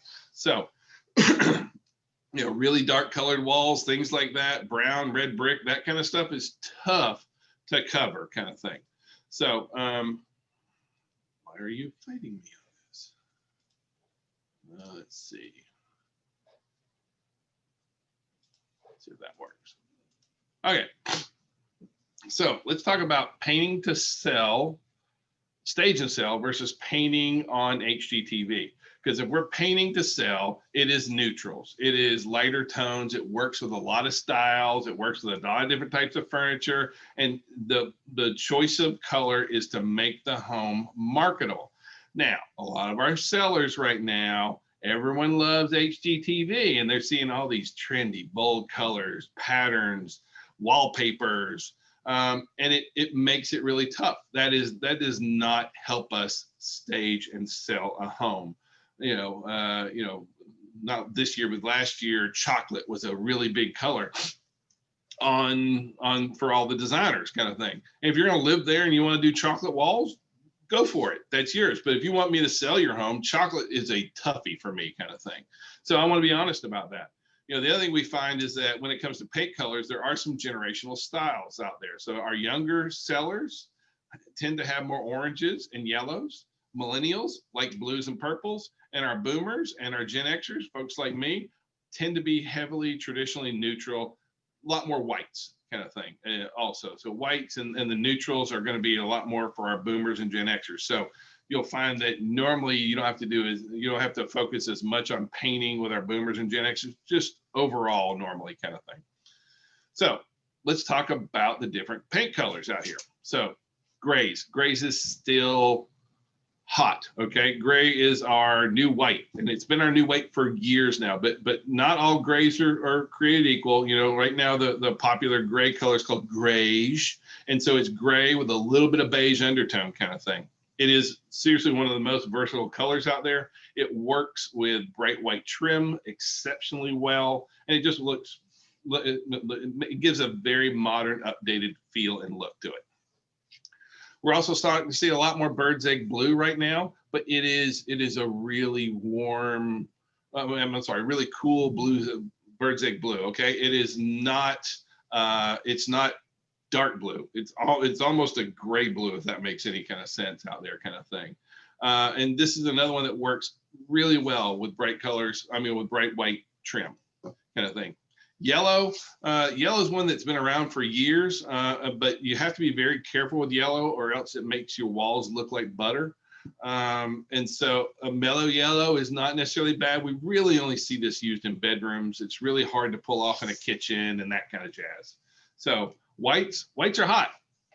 And whites are definitely, really strong right now. A lot of times we will do white with, like if you got an older home that has that wood trim on it, we love to go white. And it's because it makes that wood trim not look quite so dated. And so now the walls stand out and the trim stands out. If you don't know, the painting stained trim is really, really difficult, because first you have to sand off the poly, and then you have to put at least one, sometimes two coats of primer before you actually put the final coat. So painting stained trim ain't no joke, okay? So there's a lot that goes with it. So a lot of times we will recommend going with a white on the wall if it has dark trim. Tans, tans are, for the most part, this fits the bill for the majority of our builders, kind of thing. Tan beige, that tan beige, it works great. It works good with wood tones. It works well with just a lot of things. It is just a very generic is the tans, and that's why you see it used so heavily. Believable buff, things like that are used so heavily by our builders, and so this tends to be what a lot of our builders are doing, is that, as well as some of the light grays.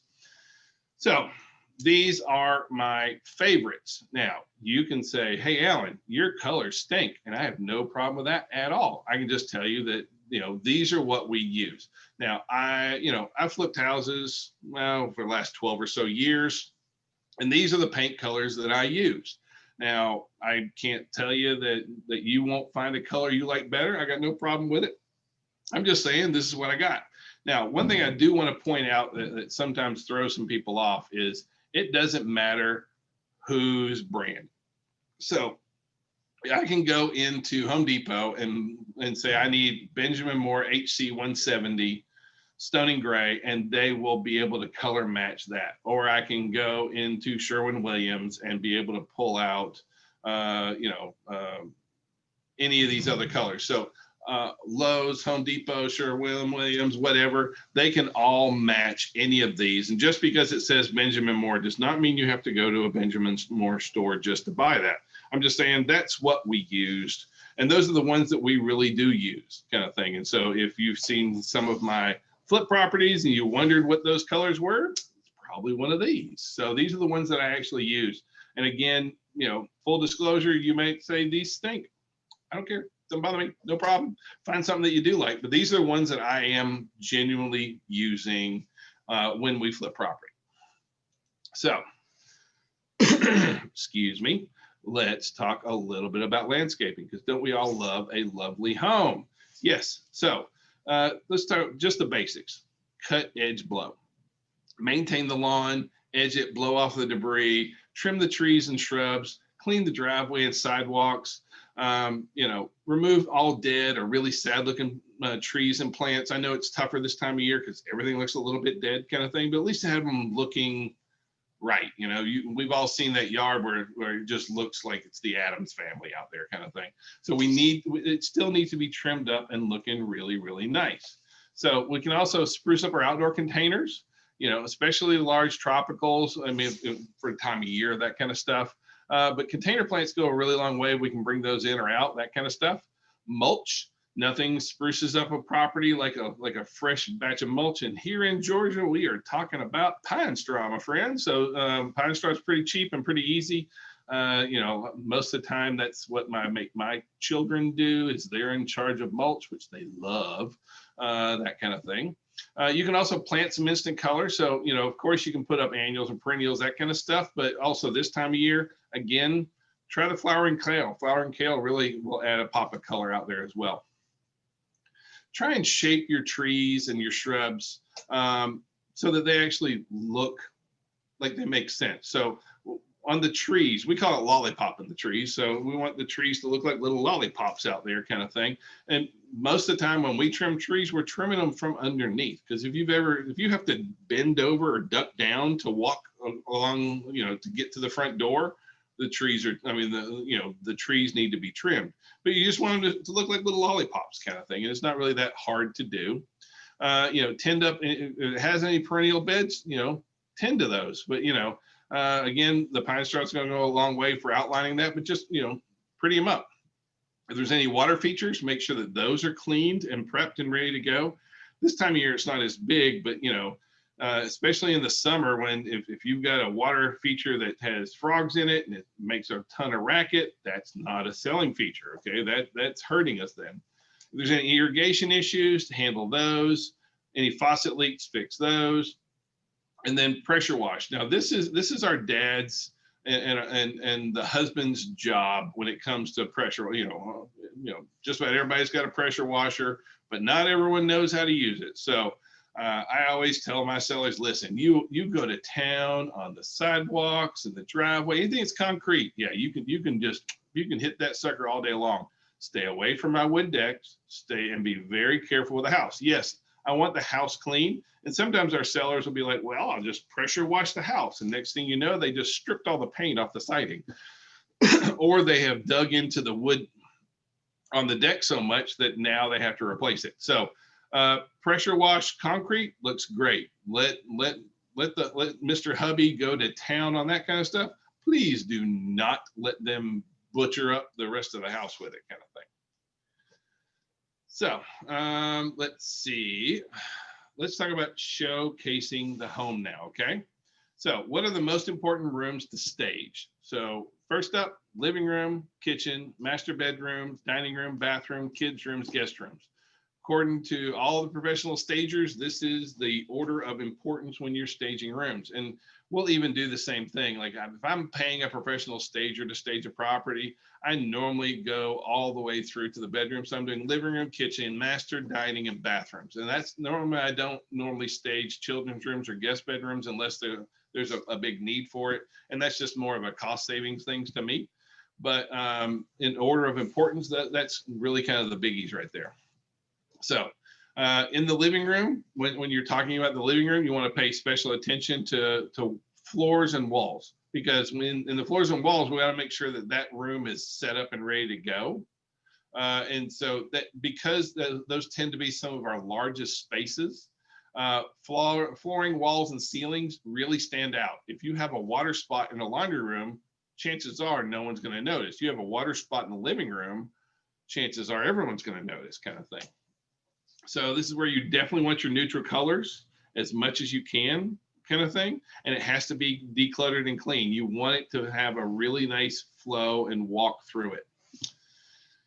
All right, in the master bedroom. All right, so first thing is make sure the closet door is closed. All right, that's one of those things. And if there are those louver things, you know, we all love those louver things because they never ever work. And so that's always a big deal. So we want to make sure that that is set up. If there's any kind of shelving, that it works as well. The carpets need to be cleaned in here. It needs to be, again, a fairly neutral color kind of thing. All your extra clothes, everything else has got to come out of there. Bathrooms. Now the bathrooms in here, we have a couple of issues. So one thing is especially if it's an older house, the bathroom is probably covered in wallpaper. And when you bring up the wallpaper word to your sellers, they're going to be like, oh no, I don't want to touch the wallpaper, it's a mess. But you walk in the bathroom and sometimes it's bubbled up just from the humidity of all the years going by and that kind of stuff. And so the bathroom looks really bad. And so, but that becomes one of those where, because the seller doesn't want to deal with it, makes it an issue for your buyer. And so, you know, we have to address it. And you know, sometimes you'll see people who will try and just mud over wallpaper, just put the sheetrock mud on it. It doesn't work. Okay, it ends up popping and cracking and messing up, that kind of stuff. So, you know, in bathrooms, the only good part is that most of our bathrooms are fairly small and it's not a huge deal kind of thing. It can be done. It is not fun to do, but it is a big deal on there. The other thing in bathrooms is your grout and your caulk. And honestly, it's the caulking much more so than it is the grout, because in a bathroom, you know, your flat surfaces have grout in them. It's where the walls meet and the floors meet. So anywhere where there's a crack, that is caulking that goes in there. And you can have caulk that is the same color as grout. And they make these little tools, or these little plastic tools. You can get them at Home Depot or Lowe's, and you can put it in there. You can just pull all that old caulk out of there. Most of the time when you see what you think is dirty grout, most of the time it's nasty caulk kind of thing. And so you can just take that out, clean it, and then you can recaulk a property if you have a finger kind of thing, because all you do is you can even get the tubes that don't even need a caulking gun, or you can just get a caulking gun for a couple of dollars, put a tube in there, drop a bead of it in, lick your finger, and then just wipe it back across. It is not rocket science. So recaulking a bathroom is not a big deal. But we also got to try and get everything put away as much as we can. So ladies, all that junk in the shower and 5,000 different things. I'm not sure what my wife does with all the different products. I mean, there's more products in our bathroom than I can shake stick at. And I don't know what any of them does. I've got like 3 things that I need, and she has 300. So that's just kind of a guy girl kind of thing.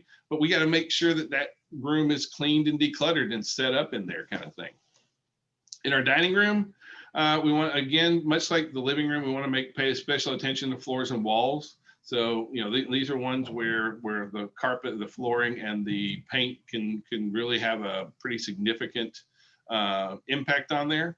But, you know, we also have to be careful in the dining room that sometimes our dining rooms are, well, let's be honest, they're flex rooms, right? And so sometimes it becomes a makeshift toy room, or sometimes it becomes a makeshift office, or sometimes it becomes a makeshift Zoom room.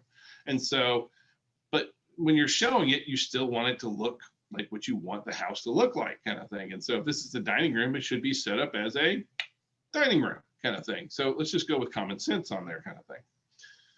So let's talk about, we talked about all the steps of staging the home, from cleaning and getting the odors out, depersonalizing, that kind of stuff. So now let's talk a little bit about subliminal selling, okay?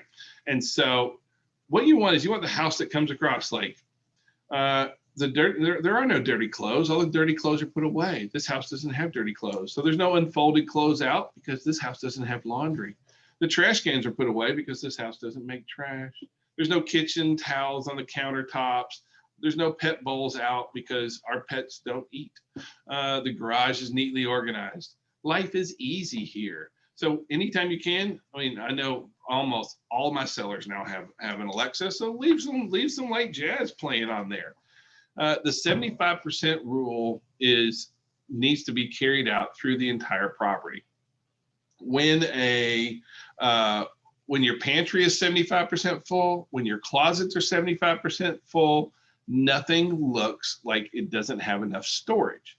But if you've ever opened up a pantry and things fall out, I don't care how big the pantry is, it looks like it doesn't have enough space. Okay. So 75% full is really kind of like that magic ratio right there. So if it's the coat closet up front, if it's the stuff in the garage, if it's all the food in the pantry, it should not be more than 75% full.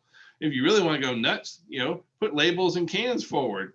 And then always, I really like fluffy spa towels in the bathrooms. Bathrooms are super easy to stage and set up. It's not very difficult at all, kind of thing.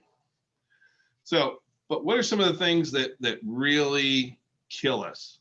Because sometimes we try and, I know that sometimes we have to put lipstick on a pig. I got that. But sometimes we need to have these conversations with our sellers, because sometimes I don't care how much staging you do. Sometimes it's going to come down to we have to have that discussion about price. So sometimes it's going to be about an undesirable location.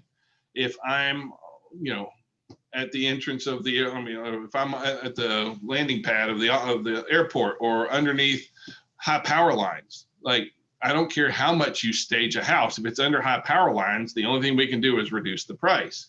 And sometimes it's just about having a crazy price. Sometimes if there's been a death or the property is stigmatized, whether it's haunted from the former owners or there's been, a death there or something like that, really, we're not going to fix that with staging or cleaning kind of thing. Same thing with like outrageously crazy floor plans designed by Dr. Seuss, that kind of stuff. Spiral staircases, while they may look hip and trendy, if you try and go up one, if you're over 20, not the greatest thing in the world. Mold or any kind of environmental issues, that is a deal killer. Structural maintenance issues, and then uncooperative sellers. Sometimes the problem with selling a house is the sellers. And so you've got to understand that not everything in the world is going to get corrected because you have the house staged and set up. Like if it's still stupid priced, if it's underneath high power lines, I don't care how much lipstick you put on that pig, it's not going to work, kind of thing. So, one thing that I really, really like to do is I like to complete a home inspection from a staging perspective. And I like to do this with my sellers. And so we have a staging checklist, and I'm going to go through and I'm going to share that with you, kind of thing. So when we go through, I like to go through and I like to give my staging checklist to my clients. And yes, you will get a copy. But I like to give it to my clients, and I like for us to go through it together. And I really like that when we walk a property, I'll give them a clipboard with a pen and the staging checklist, and then we'll walk through. And I can tell you when they check down all the way going down the list, it means more to them because they filled it out. So this also will enable you to have some very difficult conversations, because like when you first walk in, is the home pleasant to the nose? This is your door opener. Like you didn't have to come right out and be like, oh girl, this place stinks, right? You can say, well, do you smell anything? And the homeowner may say no. You say, you know what? I can smell a cat. And I think a buyer would too. And so that opens the door to be able to have some challenging conversations. Are the walls decorated? Are the tables in there? When they have to go down and check off these items, it means more, and it really shows kind of what's going on. Some of you will want to be the one that completes the checklist. Other of you will want to have your sellers do it. We love to do it with our sellers. And so, outside from the curb, is the edge of the grass meeting the sidewalk? Is the driveway trimmed? Is the lawn in good color? Does the driveway have stains? How about trash cans? Are they out of sight? Trees. When they walk through this, what you're also going to find is that, right now our average seller has lived in their home for 10 years.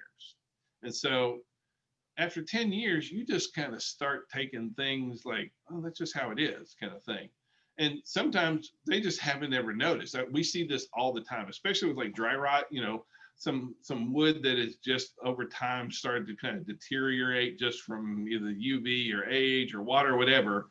And so a lot of times around the window casings, that kind of stuff, and they just haven't noticed. When's the last time that you went and looked out on all four sides of your home, kind of thing? And a buyer's going to do that. So we want to do that with them and walk through the flower beds and check the roof from the street. Are we missing shingles and tiles, kind of thing? Do the vents look secure? Is there any wood rot? Are the numbers on the mailbox straight and visible? How about the numbers on the house? Is the mailbox post clean and well maintained? Does it need paint? Sometimes you'll see this really beautiful house and then the mailbox looks like it's been run over by a Mack truck. Look at the front door. Does the lock? How do the locks look? Knobs, hinges. Have you ever tried to show a house in the front door? Because let's be honest, most of us don't go in and out of our house through the front door. When's the last time you tried to unlock your front door? Sometimes they're downright difficult, kind of thing. How's the welcome mat look? What about the windows? Are they window and screens? Are they all torn? Are they full of cobwebs? Well, we went upon entry already. How about the kitchen? Are the countertops free of clutter? Are the refrigerator magnets off? Or are there 5,000 pictures of the kids and that kind of stuff? Are all the extra kitchen appliances off there? Is the top of the fridge clean? Again, this makes it much easier to have that cleanliness kitchen conversation with your sellers, kind of thing. So all the way through, is your refrigerator wiped down inside and out? Is your sink empty? The other thing is that when you go through and do a checklist like this with your client, I want you to think about what that image puts forth to your client, because what we find are two things. One is our clients know that we understand what we're talking about, that we have systems and procedures. The other thing is that we have an expectation of how they're going to have their house prepared. And so when we go through, they kind of have an idea of really, this is what we need to do in order to sell this house for the most money in the shortest amount of time. So, in the master suite, is the bed made? If you're not a bed maker, you need to get that skill up to snuff, because it always shows better.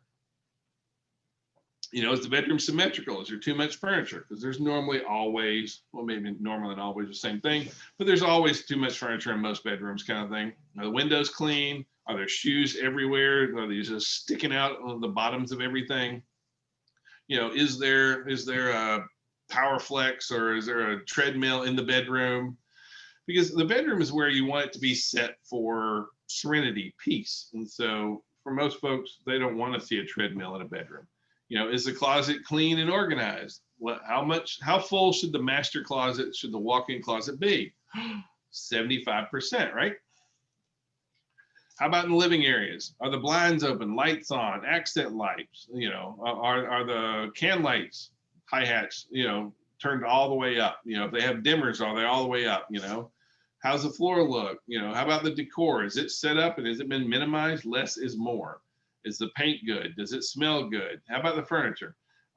Furniture is a little one that we'll talk more about, but most of the time where we have the biggest challenge with furniture deals with dad's chair.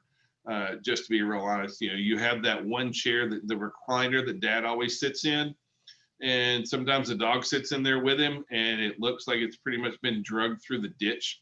and just kind of sits there. The rest of the house will look great, but dad's chair, no one's allowed to touch. Sometimes that's a conversation you got to have, kind of thing. So, if there's a desk, is it free of clutter? If they're tile, is it clean? How's the carpets look? Same thing in the bedrooms. Is the bed in the right location? With bed placement, it's just about common sense. Bed shouldn't be in front of windows. Bed shouldn't be in front of closets. It's pretty easy to figure out where the bed should go, kind of thing. Is it all clear? Is there too much room, too much stuff in that room as well? Guys, this is one of those for the fellas. In your bedroom, you don't need a 75-inch TV. I know, shocker, who knew? But now we're seeing this thing where we'll have a dresser that's 5 foot long with a 7-foot TV on top of it, which just looks absolutely ridiculous. So that doesn't need to be that way either. So lighting, ceiling fans, or the ceiling fans have covered in dust bunnies, that kind of thing. Is the crown molding free in all the corners out there? How about in the bathrooms? Is the grout clean? Is it free of mold and stains? How about the mirrors? Are they clean? Is your bathroom tiles, rugs used and worn? And by the way, most bathrooms, you don't need rugs in most of your bathrooms, especially not the little cul-de-sac things that go around the toilets. Those will absolutely date your house. How about the shower? Is it full of soaps and shampoos, or does it make sense, kind of thing? Are there 50 towels hanging out in the bathroom? Plants. We have to be very careful of plants in the bathrooms because we use toilet paper in the bathrooms. That toilet paper makes a ton of dust. And so fake plants just seem to be like magnets for that kind of stuff. And so they look like they've been frosted. So we have to be very careful of making sure bathrooms have been cleaned.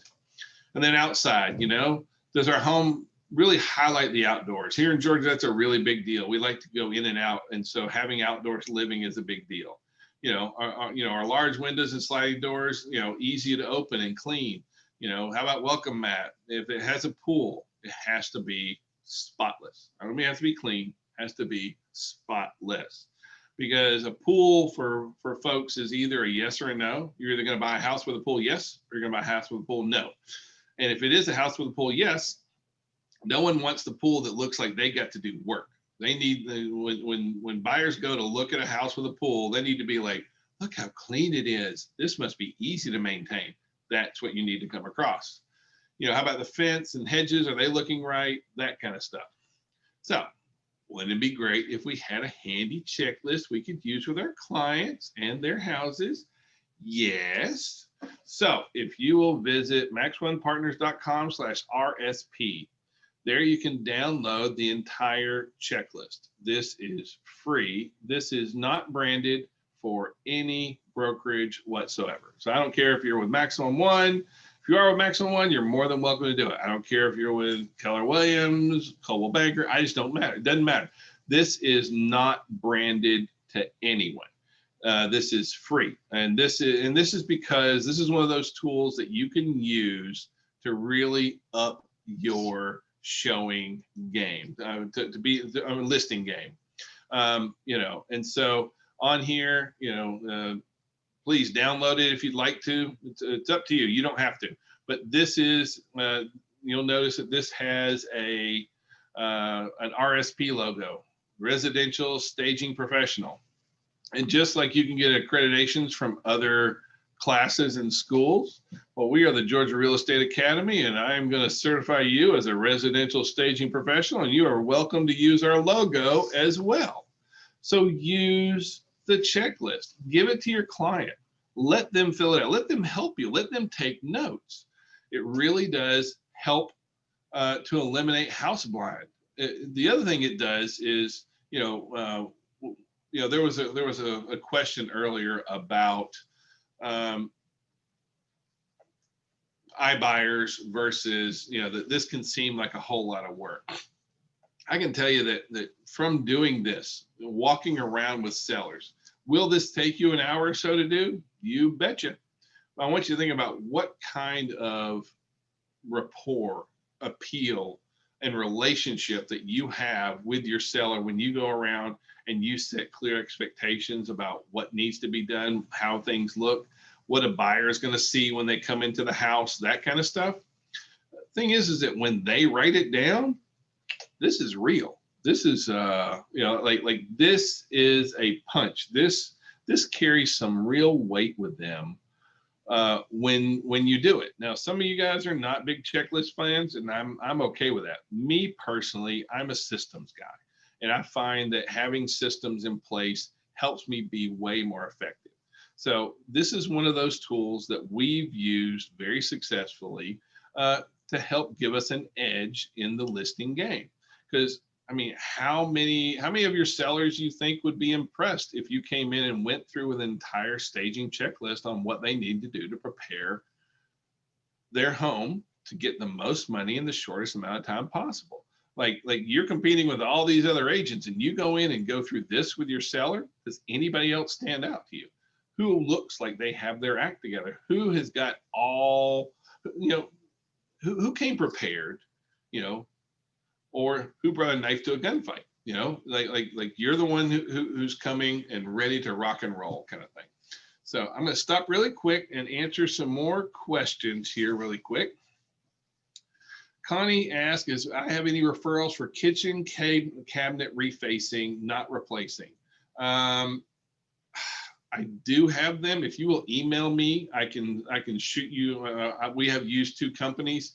I'll be honest with you though, here of late, if they're in good shape, we haven't been refacing, we've been painting. But if you'll shoot me an email, I will be glad to share with you the folks that we have, kind of thing. Let's see. And also says home inspectors say something different, just like appraisers. And so I think that refers to, should you get should a seller get a home inspection? Not all home inspectors are built the same. Some are going to be wired for sound and that kind of stuff. And that is very true. Let's see. I'm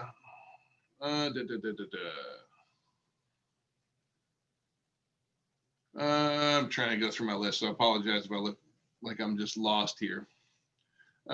Susan asked about recommending specific paint colors. I think that's before I actually shared my paint colors. So Ivy said, what is popular for kitchen cabinets? Right now, we are doing our kitchen cabinets in grays and whites is what we're doing for our kitchen cabinets. And that tends to be probably the 2 that we're doing the most with our flips right now. They tend to be very popular. So grays and whites are what we're doing.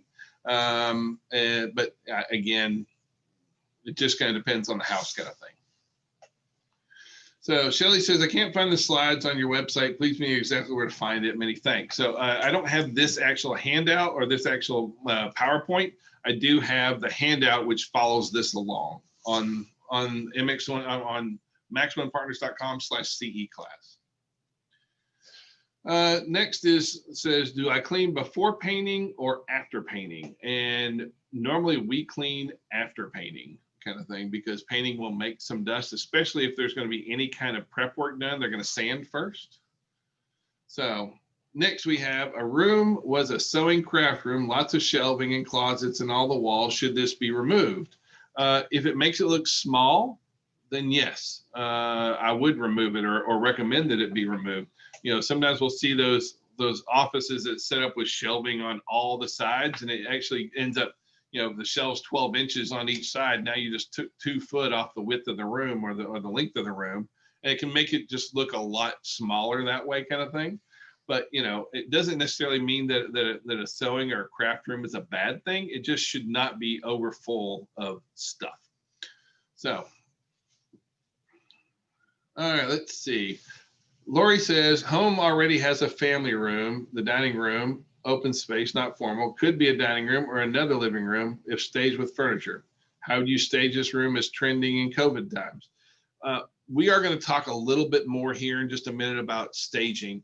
One of the challenges that we have is on open floor plans. And so open floor plans are more difficult to stage. Everyone likes an open floor plan, but not many people know how to stage that. And so we will cover some options for that here in just a minute.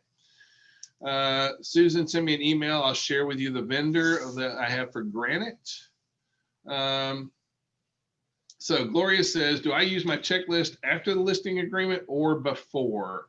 I will normally do this sometimes at the same time. I would say most of the time it's all part of our initial when we go out and visit the property. So we like to call ahead, schedule some time, and then you know, we do little things like, you know, when I come, could you please have an extra set of keys, as well as I'd like the warranty deed or the special warranty deed. And then I need you to carve out for a couple hours for us to go through this, because I really want to be able to understand what your needs and wants are. And then we can normally fit that all in at one time. So this is part of our listing presentation, is how we run it. All right, let's see if what else I've got on here. Melinda says, please be careful using gray wall paint with golden oak cabinets. It doesn't work well. That is a very good point. So what she means is that, you know, those golden oak cabinets that we've seen, you know, a lot of homes have golden oak cabinets kind of thing. And the gray walls really kind of clash with that color. So that one is a challenge to do, and you're exactly right on that. All right. Well, let's move on a little bit here. So we're going to talk about homey touches. So little things that we can do that just kind of take it to the next level. You know, potted plants on the front porch is always a really nice thing. A vase with some fresh flowers, a basket with some fresh fruit on the countertop. You know, a short stack of interesting books goes really well. You know, baskets of towels in the bathrooms, apothecary jars that have artisan soaps in them. You know, those kind of just, you know, your HGTV touches do really go kind of very nicely kind of thing. Some folks will use tart warmers. One of our favorite things is just to put a couple of drops, like if the home has old school or gas ranges, you put a couple of drops of vanilla extract on the range and turn it on to warm, and it will smell like fresh baked cookies throughout the entire house. So, but those are just little things that you can do that kind of add a little bit more punch out there if your sellers are willing, if you're willing to it, that kind of thing. It just kind of takes it to the next level. All right, so now we are down to one of the you know, the tougher parts of staging, and that's when we're talking about dealing with furniture. And here we get with the good, the bad, and the ugly. Okay, and so I want to start off with, I would say 80–90% of homes have too much stuff, too much furniture. And so generally speaking, that's going to be one of your big challenges, is getting some of that out there, because more is not better. Okay, so we need to be looking at moving some things out. So just a couple of overalls. Okay, and again, listen, I am not I'm not trying to replace stagers. I don't mean that at all. I'm not trying to replace interior designers. I'm just saying these are just some generic ideas and points I'd like for you to take. So symmetrical is generally seen as being formal. And so asymmetrical, things that are just kind of all helter-skelter all over that kind of stuff, that is very informal. For me, and for the vast majority of buyers, I find that keeping it balanced is a better way to go. We see more success. Now, I'm not saying that designers and professionals can't do a great job with unbalanced rooms, but generally speaking, for the majority of us, keeping it balanced is much easier to do. We want to try and keep furniture away from all the walls. We don't want, like, especially on a big open floor plan, if all you do is just line up furniture all the way around the perimeter, it just looks like little toy soldiers, and you got a dance floor in the middle of the room. So also, you want to make sure your furniture doesn't block your view or your sight lines in there.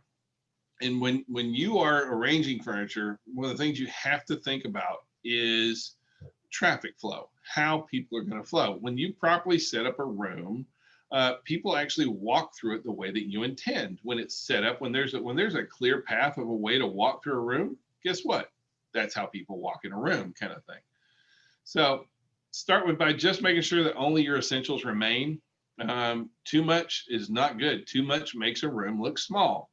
Every room has a central purpose, a focal point for each room. Each space has some kind of focal point or purpose, kind of thing. And then you want to kind of float and group your furniture around that to create that area, kind of thing. So you can also define different spaces and anchor space with large pieces, arrangements, and rugs. We see that used in open floor plans a lot, where you have to create multiple smaller areas within a larger space. when you're going in through and arranging, this is not rocket science here. Move the big pieces first. Sometimes it's just easier to start with your big pieces and see how they all lay out. As you're going through, odd numbers draws attention. So 3 and 5 of something will attract more attention to it than 2 or 4 of it will, kind of thing. So if there's no walls, then float seating in the center around a coffee table or rug. You can also frame the space with additional seating around it as well. We'll go through this a little bit more on place setting, but basically the place setting is 24 inches, 2 feet is going to generally speaking. And then you need about 6 inches between the chairs. Beds need 1.5 to 2.5 feet of space around them. If you don't have 1.5 to 2.5 foot of space on all 3 sides of the bed, then the bed's too big for the space, bottom line. Where the bed goes should just be common sense. If you have a house that has a really good views, make sure that the furniture makes sense. Sometimes we'll see that, like a beautiful bay window with great views out there, and they put the couch facing into the room so no one can sit and see it, kind of thing. If you have a small dining area, circular tables work better for that. And try, if you can, especially if you're selecting furniture, try not to mix styles. Contemporary and Queen Anne don't necessarily always go together. There are some people who can pull that kind of stuff off, but I'm talking about generally the bulk of us realtors, that's not a smart move, kind of thing. So on traffic paths, that's one of your biggies. So you need space for a major traffic path through your room. So you need 4 to 6 feet for a major traffic path. For minor traffic paths, you need about 1.5 to 4 foot. And so like on this picture right here, you can, I didn't zoom out enough, but you can see that there's a major traffic path all the way on the far left in front of those, in front of the ottomans there. So that's a minor traffic path that goes around it. I've got 1.5 to 2 foot all the way around on all 3 sides. That's a minor path, but you can see that if you were going to walk through this room, where would you walk? You'd walk right here across the hallway, because that was what the intended path is. So you want to make sure that there is a flow to the rooms as you're going through. So on seating clearances, so the foot room between a sofa and chair and the edge of the coffee table is 1 foot to 1.5 feet. How much floor space you need in front of a chair for feet and legs? It's 1.5 to 2.5. And if you got a chair or a bench in front of a desk or a piano, you need 3 feet out from behind it. So if you got a desk, you gotta have 3 foot out behind it just to be able to move that chair or bench in and out. In the dining room, space per person, you need about 2 feet per person, kind of thing. So as far as for occupied chairs, you need 18 to 22 inches. And then space to get into the chairs between the table edge to wall, you need about 32 inches. And that's from the side all the way around, kind of thing. And so basically you need 36 to 44 inches for your traffic paths around dining rooms, kind of thing. So if you have a room that's 180 square feet, you can seat 4 to 8 people in a hutch. But a minimum dining size for 4 people is really about 80 square foot. Anything less than that, you're gonna have to get really creative with it. Generally speaking, in the dining room, we need to take, most of our leaves need to come out. We need to be smart about if it has a hutch, where that is. Because sometimes we got grandma's hutch in there that your sellers just love, and no one can walk through the dining room because there's not enough space on either side for it. And in that case, that hutch needs to get put away. That's sometimes a tricky sell. So in your family living or your great rooms, this is where, people are relaxing, conversation, hanging out, entertainment, hobbies, that kind of stuff. And so you need about 8 to 12 foot that is set up for these family and great and conversation areas. So this is where your big durable furniture is, that kind of stuff. That's really what you're trying to get out of those living spaces. In addition to that, you're going to have secondary furniture groupings that go in throughout the space, kind of thing.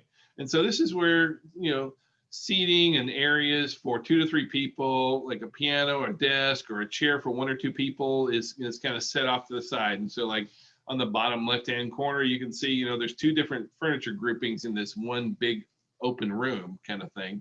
And that's done intentionally. If all you did was just lay all the furniture around it, it would look like a basketball court kind of thing. And over here, this is where there's a little bit of room on the side of here. And so they just made a separate seating area just, for 2 people really over there. So we also see a lot of these living dining room combos right now, the great rooms kind of thing, and how we arrange furniture with that. And here's where most of the time we're combining different functions with the different furniture kind of thing. So, sometimes a drop leaf table can pop out into a sofa table. Sometimes it becomes a small dining room table when we need it to. But a lot of times we're going to see where that, especially in a lot of our new construction or open floor plans, you'll have these large granite slabs in the kitchen that just immediately open into either a keeping room or into the living room itself. And we have to kind of plan that space out accordingly, because there is a flow that goes from kitchen to dining room, but there also needs to be some kind of a separation of space. And so you have to be laying that out appropriately. So some things we can't control. So like AC vents, windows, phone jacks, television cables.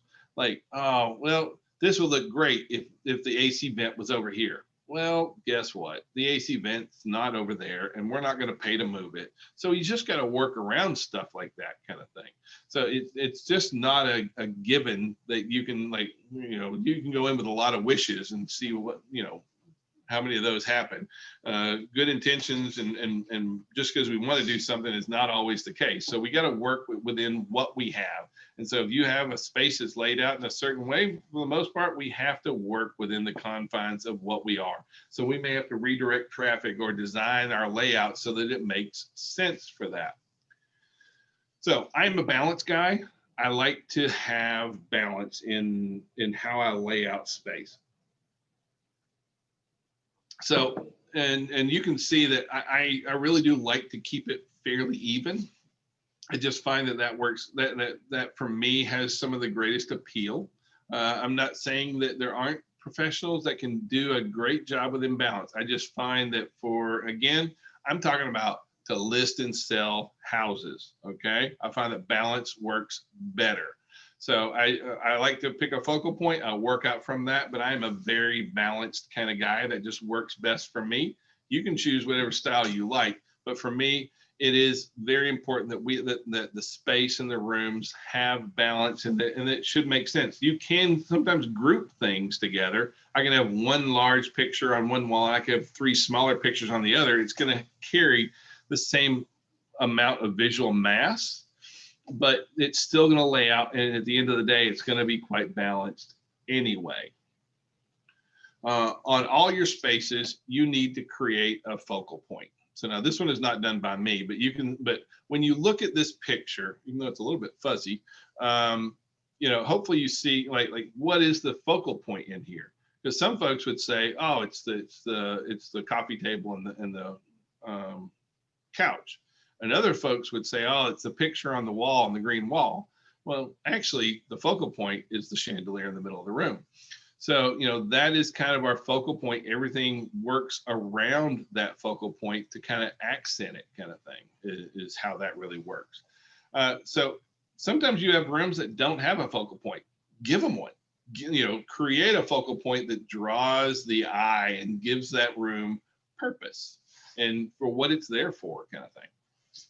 So there's several different types of furniture arrangements. And so, some that we see a lot is U-shaped. We see U-shaped used a lot of times especially if it's a little bit tight on the space kind of thing, we'll go with U-shaped. And most of the time the walkway or the traffic pattern would be on the front side of this. Parallel is where you have 2 very balanced kind of, the furniture is very balanced. Parallel runs in lines along, through the space. Box shaped tends to take up a whole lot of real estate. So you've got a really big room, box can work, but it also tends to lend itself to much more of an informal kind of arrangement as well. And then L shape is another one very similar to some of the others that we see. But this is, you know, a lot of times we do L shape just based on the amount of size, as well as sometimes the type of furniture that we have to work with. And then, you know, you also have straight line, and that most of the time straight line is generally used with secondary furniture groupings, is how we end up using straight line most of the time. So that is all furniture. But what do you do when nothing's working? What about when the stuff hits the fan? What about when it's just not right? Because sometimes it is time to call in the professionals. You know, as realtors, you know, we value property all the time, but sometimes you end up with that crazy house that you just couldn't possibly be able to pull the right value for. There's no other properties to use for comps, that kind of stuff. But sometimes in the staging world and in preparing your house to sell, sometimes it's time to call in the pros, because sometimes they just don't believe you. I mean, if you have, you know, for those of us that are blessed still have our parents, you know, a lot of us, you know, our parents will tell us one thing and we'll be like, "Bah," and then somebody else tells us and we're like, "Oh, that's such a good idea. Why shouldn't I do that?" So, you know, sometimes our clients don't believe us. Sometimes they just won't listen. Other times the job is just way too big or complex or unique. And also on vacant homes, for the vast majority of realtors, you know, if you're going to try and stage homes with furniture and that kind of stuff, it's, you know, vacant homes. I don't do anything to do with vacant homes. I call in the pros. So, because really you end up with, you know, for us, we focus on 3 different types of home staging. So, you know, for the bulk of what we do, that's occupied staging by us, by an agent. And so we meet with the clients and we make recommendations. That's the bulk of what we really, really do. But then you can also have occupied staging by a stager, and that's where you have your stager meet with your clients and to make recommendations. And who pays for this? Just like everything else, it's a negotiation. For us, we take it based on what the list price is. And so if it's a higher price listing, I may pay for the stager or I may not. Kind of depends on, you know, our expectations and what's going on back and forth. And then we also have vacant home staging, and that's where the stager comes in and completely stages the entire space or just the main rooms that are chosen to be staged, kind of thing.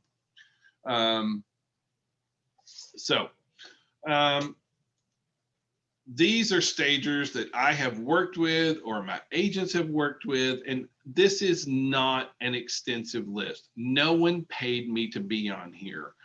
This is, you know, I hold no claims or anything on here. I can just, you know, when I teach this class, people are like, "Do you have any stagers?" I can tell you that me or my agents have worked with all of these companies with a high level of success. Now, if we had bad success, they wouldn't be on the list, or if we had bad results out of somebody, they wouldn't be on our list. But all these, we can speak from firsthand. We've had some really good relationships and experiences in dealing with these companies. This doesn't mean these are the only companies there are. This doesn't mean that if you're not, you know, because a lot of times stagers come, this doesn't mean that I don't love you. I'll be glad, you know, to work with other folks. I don't have a problem with that. I'm just saying these are folks that we have worked with. So I got a couple of questions I want to, what I'd like to kind of address. So the first one says, how about virtual staging? And so I do see some limited value with virtual staging. You know, for virtual staging, we normally use Box Brownie for virtual staging, but there, you can also use virtual staging solutions and that kind of stuff. My challenge for virtual staging is that they can help a buyer envision what the space looks like. But when that buyer actually goes to the space, then they're like, where'd the furniture go? So, you know, if I am going to do a virtual stage, I'll also do that room. We'll do photography of that room that has it not staged as well, kind of thing. Let's see. Oh my goodness. Okay, let's see what we got here. An upcoming listing has 2 spots in the kitchen cabinets where the dog has turned them into a chew toy. Lovely. Cabinets are stained and house is about 4 years old. Comps are 265 to 285. What should I advise them to do? Well, it depends on, can it be repaired? Can it be, or does it have to be replaced? Generally speaking, if you can see it and the sellers can see it, the buyers are definitely going to see it, and it's going to affect them on values. But it doesn't mean it can't be repaired. At least I don't think. I'm not sure exactly how it looks. We've also had some luck with actually putting panels on especially on the outer corners of cabinets and things like that. So the next question is, should you remove grab bars if the house is vacant? Worried about damage when removing an extra cost? Generally speaking, I would not remove grab bars because most of those are through tile and it's going to look pretty ugly should you take that out. Next question, bar area in a basement with bar decorations, records on the wall, sporting memorabilia, pool table, too much, or does it fit because of the room? If it's laid out, I don't want it to look like an Applebee's or an old Chili's kind of thing. But if it's tastefully done and I still have clear traffic patterns and things like that, getting your sellers to move pool tables is nearly impossible because it's very expensive to move pool tables. And then where the heck do you put it? It weighs 5 billion pounds anyway. So you normally have to work around it. But in that instance, I try to go with less junk on the walls, if that makes sense. So Michael asked if I would recommend staging a condo with very high HOAs. Maybe. Generally speaking, I believe in staging all my properties kind of thing. So Mary says, of all my listed stagers, who's the most reasonable? Oh, come on. That's not a fair question. It really isn't a fair question. And the reason I say that is because they're not all the same. I don't think I've ever done the exact same thing. And so it kind of depends on the square footage and it depends on what we're looking for. They're all, on average, I'm going to spend on for like a vacant home that's staged, it's normally going to run somewhere around $2,000 to $4,000 for the professional stager on there. And honestly, on all these, if you'll just be honest about what you're trying to get with and what the goals of you and your seller are, all these companies will work with you on what you need and where your budget is. But that's, again, that's such a generic question. I really can't give you a fair answer on that because these are all, again, I'm not endorsing anybody, but I can just say that they've done a good job for us. So, all right. Who should we use a photographer? So, normally when I teach this class in person, I'm like, okay, who here thinks we should use a photographer and who here doesn't?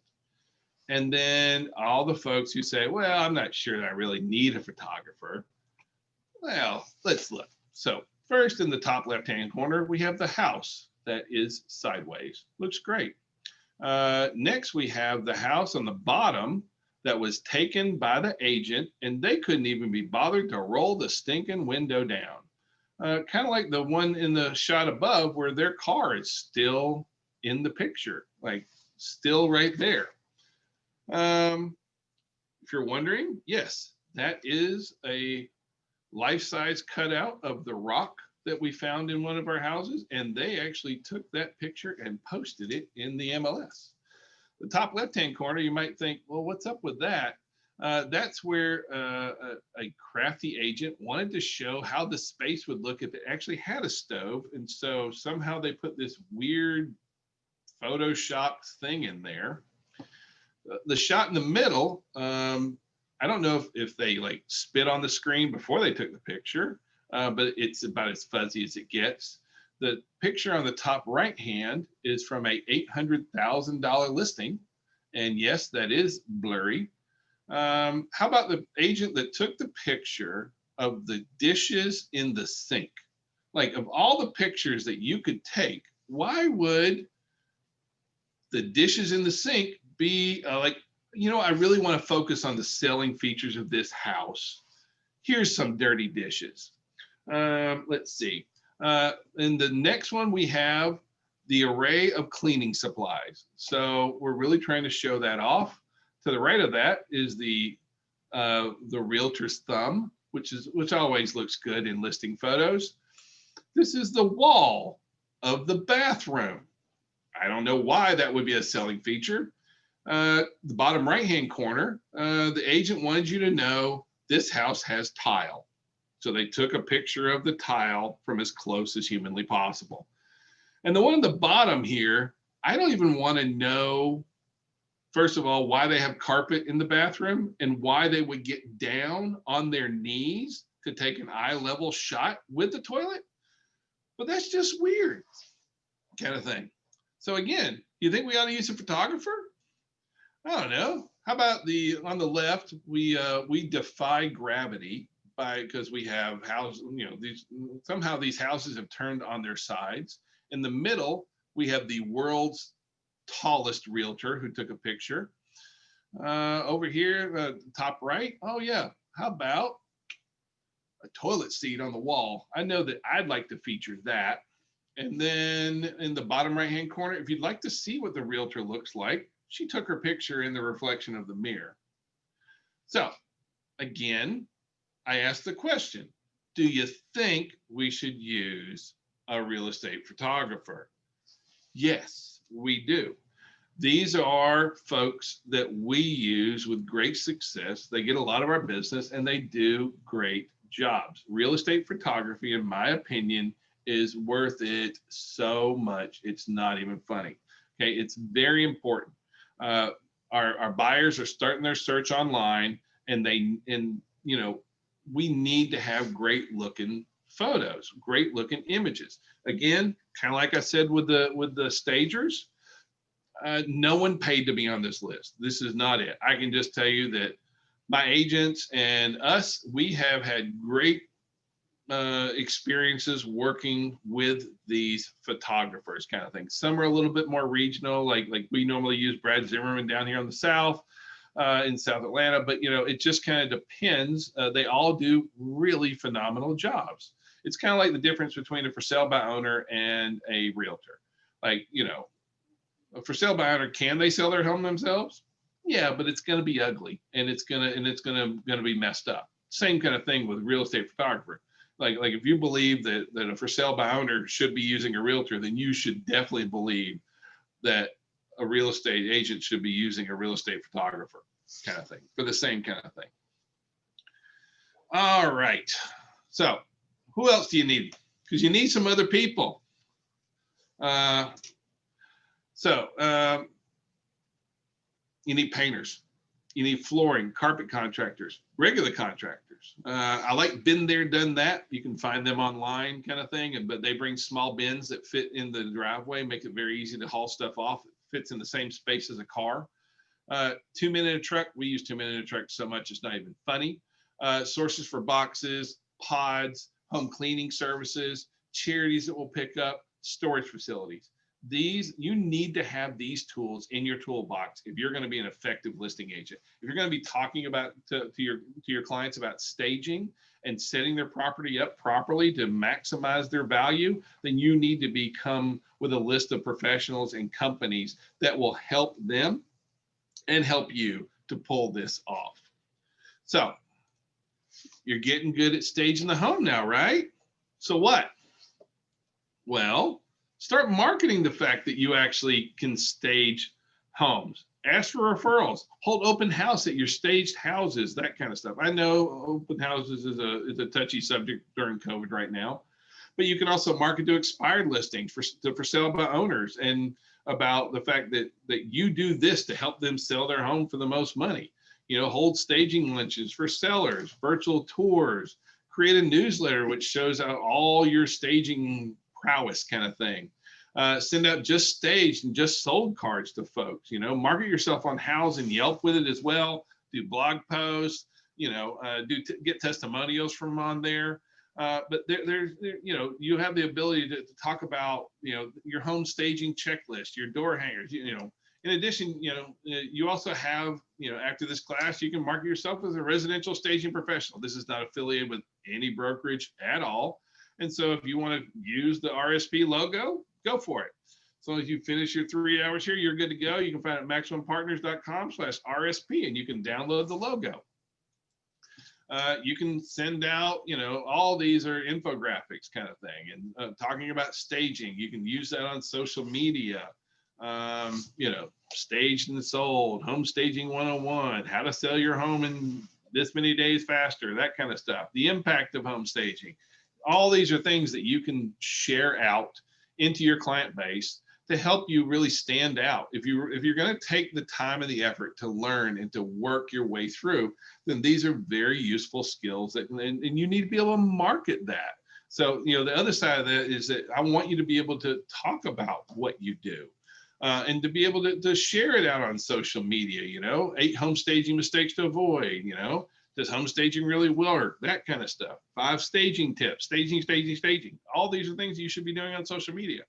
You can send out door hangers. There's several of them out there, that kind of thing. You can send out letters. So I really want you to market yourself and the fact, because again, I'm not here to try and have you hire me as a staging company. I want you to be a great listing agent, and I want staging to be one of those that you put in as a useful tool kind of thing. So let's see, I'm going to answer a few more questions. So Lori asked, time of staging, do you pay by month? Most of the time you will pay for on average, most of ours run for a 3-month period, and it's so much a month. And so it'll be this much for setup, and then it'll be this much per month. Kind of thing is how most of those work. But again, call and talk to the folks on that. Let's see, we have, how do you handle illegal drug sale or prostitution at the property in the past? Do you have to disclose that? Well, if it is, it depends on the type of drugs. And again, I am always going to err on the side of disclose, that we disclose as much as we actually know about a property. I really do believe in that. But that being said, here in Georgia, if it was a like crack or PCP and those kind of things, then yes, you are required to disclose, if it had drugs, because sometimes that can permeate into the sheetrock and that kind of stuff. And so you do have to do that. I don't know how you would do prostitution necessarily. I don't believe that prostitution is necessarily a required, or it's not necessarily that it be disclosed, but other than the stripper pole in the middle, I'm not sure what you do with that. Let's see, Cheryl says, so we definitely need to use a real estate photographer. Yes, you definitely need to use a real estate photographer. Cost of real estate photos. On average, they run between 125 and 175 is kind of the normal set. If you are trying to do drone nighttime photos, or if you're trying to do virtual tours and walkthroughs, it's going to be more. But the basics is around 125 to 150 is kind of normal for the average set of photos. Is kind of the normal I get on there. Lori says, how many pics can you have? Too many. I don't think you can have too many. They actually upped how many photos that we can put into Georgia MLS and FMLS. FMLS is ridiculous now. So I think you can put, I don't know, I can't remember what the number is right now, but it's outrageous. And so, I put it up there because that's one of those things. I mean, I'm not going to put like pictures of toilets or ridiculous things, but if I have interesting information to share, I'm absolutely going to do that. So Paula asked, where can I get the RSP logo? And so the RSP logo is at max1partners.com/RSP. So I'm sorry if I went too fast. max1partners.com/RSP. So, and then, Ann said she sold a house where the tenants had been busted for prostitution. That's great. Okay, that's fun. That's one of the cool things about our industry is it is never boring. All right, so I've got 4 minutes really left, 4 or 5 minutes left here before we're done. And so if you need to jet out of here, I have no problem at all after we hit the 4-minute mark. I am going to go through and first I've launched the polling and asking, for the poll questions, if you would please fill that out. And I'm going to wrap up with before and after. Now, most of these are going to be houses that me or my team have flipped or staged over the years. And so not all of them, but most of them are our own personal. I can share relevant information. And so, if you've got to jip out here in the next 3 or 4 minutes, I totally understand. If you want to stay and see the before and afters, we'll do that, because that's going to be the wrap up of our class. So, so let's start off here with, this is our before. Now, is anything wrong with this? I mean, it's hard to say that this house is ugly. It's not necessarily ugly, but when you look at what is, like, how would you do this differently? And what I want you to do is, like, because the bulk of what we end up doing is where we go into a property and it looks like this. And so you've got to say, well, what do I want to do? How can I help this homeowner to sell their home for the most money? And so this is where we ended up. And so you'll notice it's very, very different. So the first thing I want you to realize is the difference that real estate photography and that light makes. This is how we ended up. This is where we started. You see a difference in the quality of photo? Yes, that's a professional photographer. This is my iPhone, okay? How about the great turkey on the wall? Does that fit in? No, that kind of dates the property and says, hey, this house is going to be listed during Thanksgiving, right? So that don't want to be there. So we wanted to change that back around, right? So what else do you see? See, we got blinds that are closed. We have furniture that kind of goes all over the place, that kind of thing. So you want to be able to go in and really, look at what you have to work with, because of the stuff that we're working with, we took the TV out of here. And honestly, they had the TV down because there was no outlet on the wall for the TV, and they didn't want to break through the brick, so they didn't have so they had a TV basically on this little table, which looked completely ridiculous. None of the furniture, nothing in here is new. This is all furniture that was already in the house. So all we did was repurpose, and that's what we find is that we repurpose stuff. But you'll notice the biggest thing is we took a bunch of junk out. How about here? This is a house over in Forest Park, and so. This is redneck heaven right here. We got a pack of Marlboros and some Budweiser right on the counter. Yeah, woo-wee, right? So what would you tell this seller to do? Well, this is where we went with the property. Now, you may say, Alan, you painted those cabinets. No, we did not paint the cabinets. You may say, well, surely, it looks so much different. Really what it is all those little windows up there were so dirty you couldn't see through them hardly. And there was you can see the light was on in the room, but it wasn't the right wattage for the bulb. And there were several other lights that were burned out in the ceiling, because it is a high ceiling, and so they had several others that were not there, kind of thing. Of course, I was not a big fan of the Budweiser. I don't have a problem with beer, but it just didn't quite fit. Also, it had this massive fridge that stuck out. So we went with a counter depth fridge.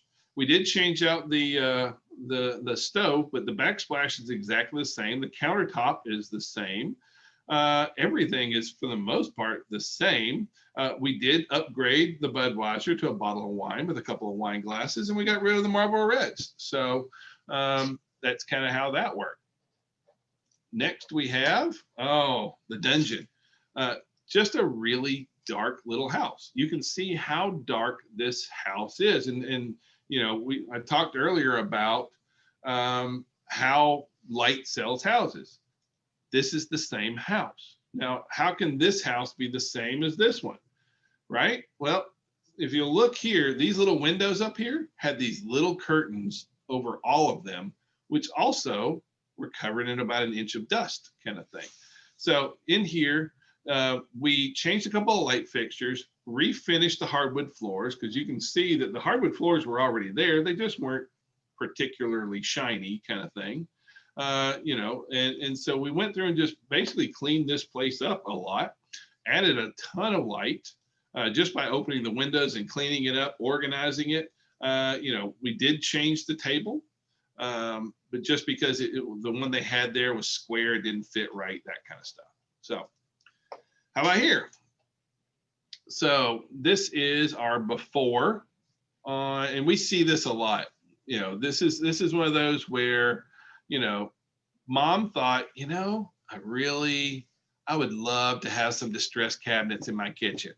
And so she went in and distressed cabinets, thinking it would look pretty cool. But if you look, I want you to see some of the other issues that we see very commonly. So the fridge is covered with stuff. The countertop, the appliances have appliances. I got dirty dishes in the sink. You notice that the lights, it's not that the lights over the sink aren't on, it's that the bulbs are burnt out.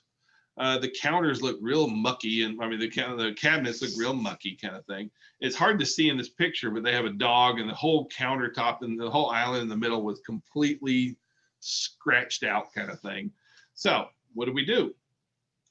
So we went in, we put in a counter depth fridge, we repainted the cabinets, and we painted the center island a different color because it had all those dog scratches on it. So we filled the holes and repainted that with that. Put in new appliances and a fresh coat of paint. So again, this is our after. Here's our before. See how light sells houses. All we did was just clean up. You know, we didn't go with the distress. We just had them. You know, the cabinets were lightly sanded down, then just painted white.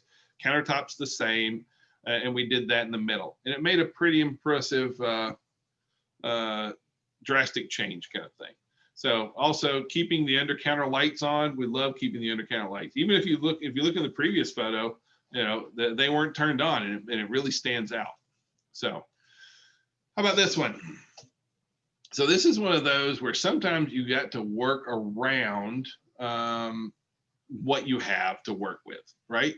So like in this house, first of all, I had really, the carpet wasn't bad, but the carpet's covering hardwood floors. And the back wall, honestly, I'd never seen exterior shake shingles on an inside wall of a house before. So that was a new one for me. And honestly, I hated the little lamp hanging down, but the ceiling was in good shape. Didn't really need a lot of work on that. And so if I was to take that lamp out, it wouldn't be a big fan of mine. We didn't have a lot of money to work in the budget. So really all we did was just rearrange this space and paint. So we took the carpet out, refinished the hardwoods. Well, by the way, refinishing hardwoods on average runs around $1 a foot. So for 1,000 square foot home or 1,000 square foot of hardwoods, runs you around $1,000. We changed the lamp. And then if you'll notice, this is the same furniture that was in there. You know, we just kind of, well, some of it we took out, but you know, so it's the same couch, same ugly brown couch. Because sometimes you have to work with the ugly brown couch that you have, kind of thing. You're still stuck with it some days. So you just got to work with what you got to work with, kind of thing. So, but that's what we find happens the majority of the time. A lot of your sellers just they're not gonna change all their furniture out. They're not gonna buy all new stuff. You got to work with what the sellers have, but you got to make the most out of what they have, kind of thing. And this is one of those instances where, you know, if you look, you can see all the stuff that was here was really repurposed and used all over again. So how about this one? This is the one, because this is the one where everyone misses all the stuff. Like, do you see that there's actually a kid in the shot? Yeah, how about the cat? Can you spot the cat? Also, I want you to see where the curtains are in the house. See how the curtains are covering up the windows? And they actually go over the windows, not just over the walls. And so this is what I was talking about earlier, as far as you want as much room, as much exposed window as you can get. So like, look at this now. So now you can see where the curtains go all the way out. And so the entire window is now there, allowing a ton of natural light. Also, you'll notice, you know, where the blinds or how this looks a lot darker as opposed to this does. They already had the throws on the furniture out there. The bookshelf was already there. It just kind of got rearranged and moved around some. So this is all the exact same furniture. This is everything is still there. It's just moved around a little bit. Yeah, we don't have the kids in the shot anymore and the pets aren't there anymore, but it's what the sellers already had. And this is another one where light sells houses. This is an Alpharetta. So, and so this is the sunroom. And they're living there. But this is what we walk into. And so when you walk into this, you know, besides just wanting to throw a match on it, what do? So, you know, you kind of got to go through and start picking it apart and take out the parts that don't make sense. This is one where we took out 60% of the stuff in the room, kind of thing. And so now you can see I've got these nice big open windows. All the junk is gone. It's decluttered. It's cleaned out. It looks fresh. There's, you know, we used all the light because you'll notice there's not very much light on the actual ceiling itself, kind of thing. This is an older home, so it doesn't have much light in there. So we had to add floor lamps, which helped to make help to add a lot more light. We opened up all the blinds all the way, even though they are kind of all open here, they weren't clean. And it's amazing how much clean windows helps to let light come in. But this is just one of those where, you know, honestly, this seller made $40,000 more by selling it this way than by selling it this way. This is one where if I list this house, it's going to cost this, you know, this was a $480,000 house.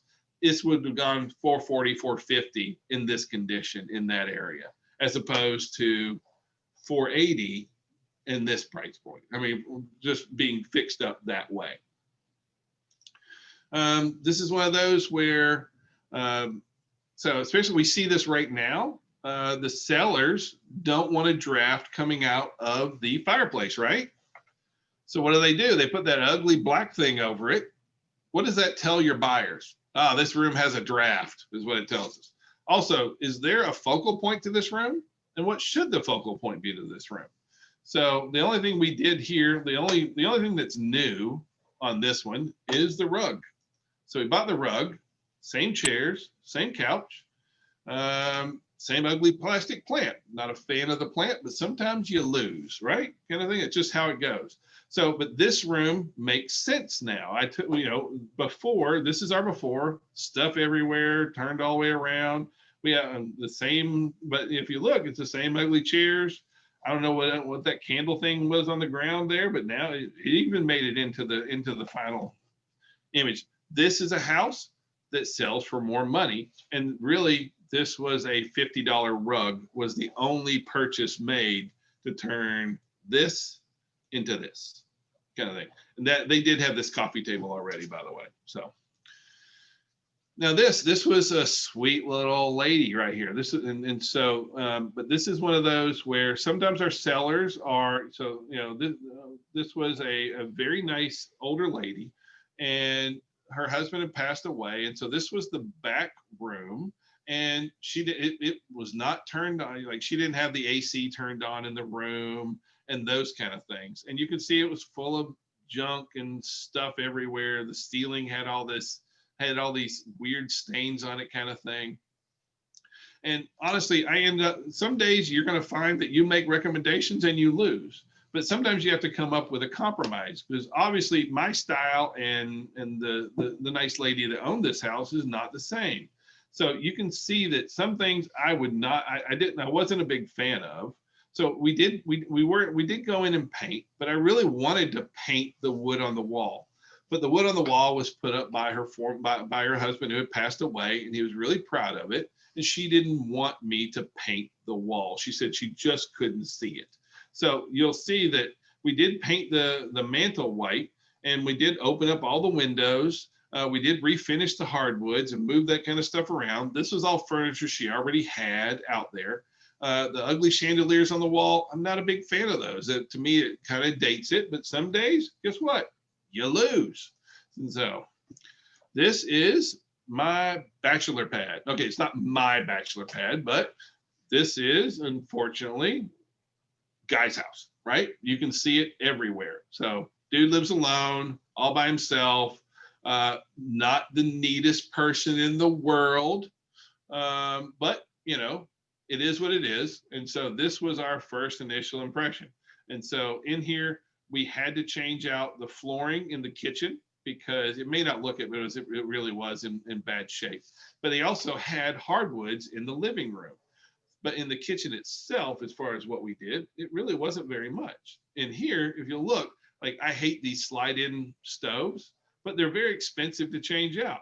And so this is one where this is just a vinyl floor that we put down, refinish the hardwoods. The rest of the kitchen is just clean. Okay, this is the difference between a messy, dirty kitchen. All right, because this is what we started off with. Not very much light, blinds halfway drawn down, kind of thing, dirt everywhere, stuff everywhere, but still right now, it's still the ugly brown kitchen to a certain extent, I'm sorry to say. I mean, it's not my favorite thing in the world, but this sells for a different price point than that does. And so doing this, we had to make those repairs to the floor. It really updated the entire property. We didn't change the ugly vent hood. We didn't change the ugly stove. Everything was just cleaned meticulously, and it made a big improvement in the overall price. Daughter moves off to college. They need to sell, or they want to sell. There's no need for all this room. So this was the daughter's room, and you can see the well, you know, it probably looks pretty similar to how my daughter's room looks right now. Stuff everywhere, junk everywhere, that kind of thing. Obviously, they let their daughter pick the paint color when you have the pea green walls, that kind of thing. So what do you do in there? Well, start with, you get rid of furniture.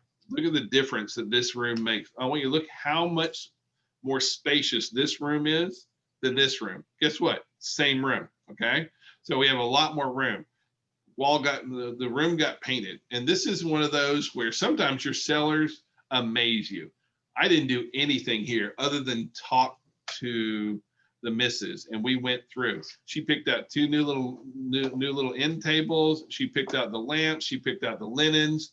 But what a big difference it is to go from here to here. It's the same bed. It's the same room. It's the same ceiling fan.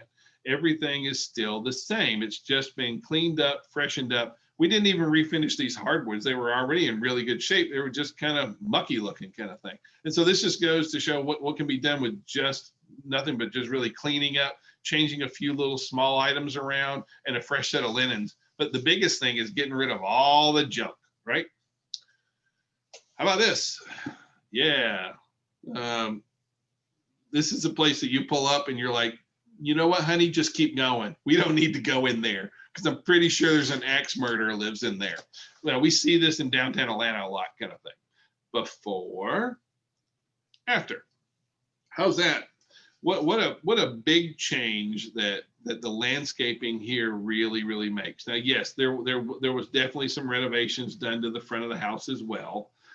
You know, there is a walkway that's put in, there's sod that's put in, but what a drastic improvement. You know, this thing, you don't even want to go into this thing. This thing sells in 4 days, which is what it did. All right, how about here? This is another landscaping shot. So you can see they were testing different paint colors to use on the house. They were, you know, they had rocks and stuff out in the front. It wasn't very well defined. So we had to paint the outside, but look at the difference that makes. So, you know, putting out some fresh grass seed, that kind of stuff, putting in sod. I mean, I'm not sod, excuse me.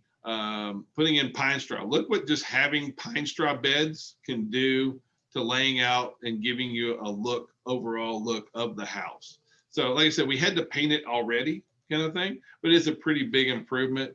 The front porch was rotting out. We did have to change that little dormer over the little front porch area because it was in bad shape. So just kind of prettied that up at the same time. My in-laws live down in Jacksonville. Sometimes we play with property down there as well. And so this was a house that we flipped down in Jacksonville. I want you to see all the stuff. Honestly, it's really hard to tell that the garage is even open. The landscaping is everywhere. And so this is one where, yeah, we painted the outside, we put a new roof on it kind of thing. But what I really want you to see is look at how the landscaping is there, and then look at what the landscaping is after we cleaned it up. Look how clean that looks. And honestly, the landscaping was really nothing other than just cleaning up. We had all the stuff there already. It's just that we just cleaned it up and made it look, yeah, we were definitely going for the Florida house look on that one. Sometimes you got little spaces that you got to deal with. I know I'm losing a lot of folks, and I understand. I hope that you guys have had a good time. I hope this has been helpful. So I only got a few more, then I'll be wrapping up here too. So I've just got a couple more. But this is small rooms. Sometimes you have small rooms, and this is not rocket science. Small room, less furniture. Small room, small furniture. And so all we did here was really change the bed, put some linens they already had, pretty it up, neat it up, get rid of all the junk and fluff kind of thing. How about this? Garage from hell, right? We just got stuff all over the garage, which is what we see over and over again. Basements, garages that just turn into a giant, just where we chuck everything. So overall, I would not say that this is the most outstanding looking basement I've ever seen, right? But when you compare this to this, I'll take the second one all day long. So, the mismatched carpeting, the weird flooring, the not enough light, that kind of stuff. It's, unfinished doorways. It's not the greatest thing, but this is hard to sell. This right here, the previous shot makes you wonder if they're an axe murderer living in there. So the next two shots are what I'm going to wrap up with, and this is what happens when you use professional stagers. So here is our before. There's our after, and so you can see what a big deal that goes with having professional photography and a room professionally staged. This is a house that we built down in. We do a little bit of new construction, just small stuff here and there, onesie twosie.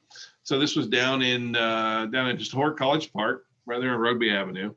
And so we'd finished the house, and this was right before the stager came in. We still had the plastic over the fireplace, and then the stager came in, and that's what you end up with when you have someone that really knows what they're doing and staging these properties in a professional manner. Now, we were sworn from being able to sit on anything because everything is pretty much made out of baling wire and coat hangers, but boy, does that sure look good. And that sold fast too.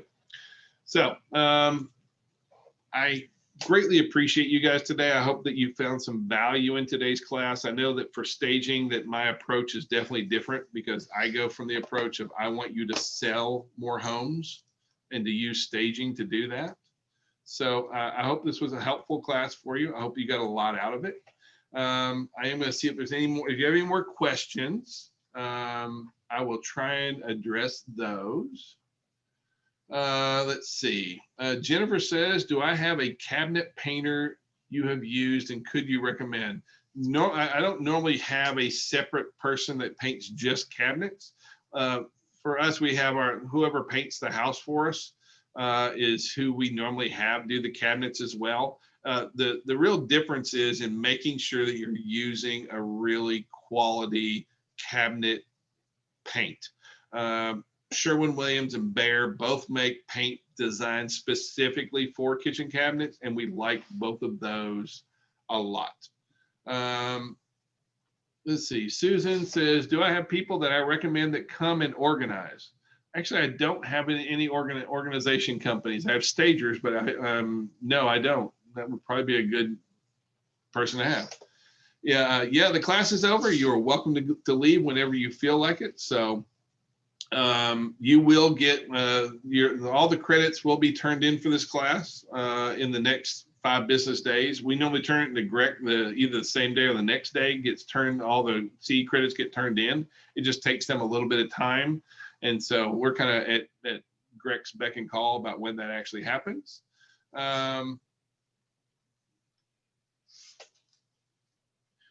So Lori says 3 to 4 different types of flooring, can't afford to change. What do you do?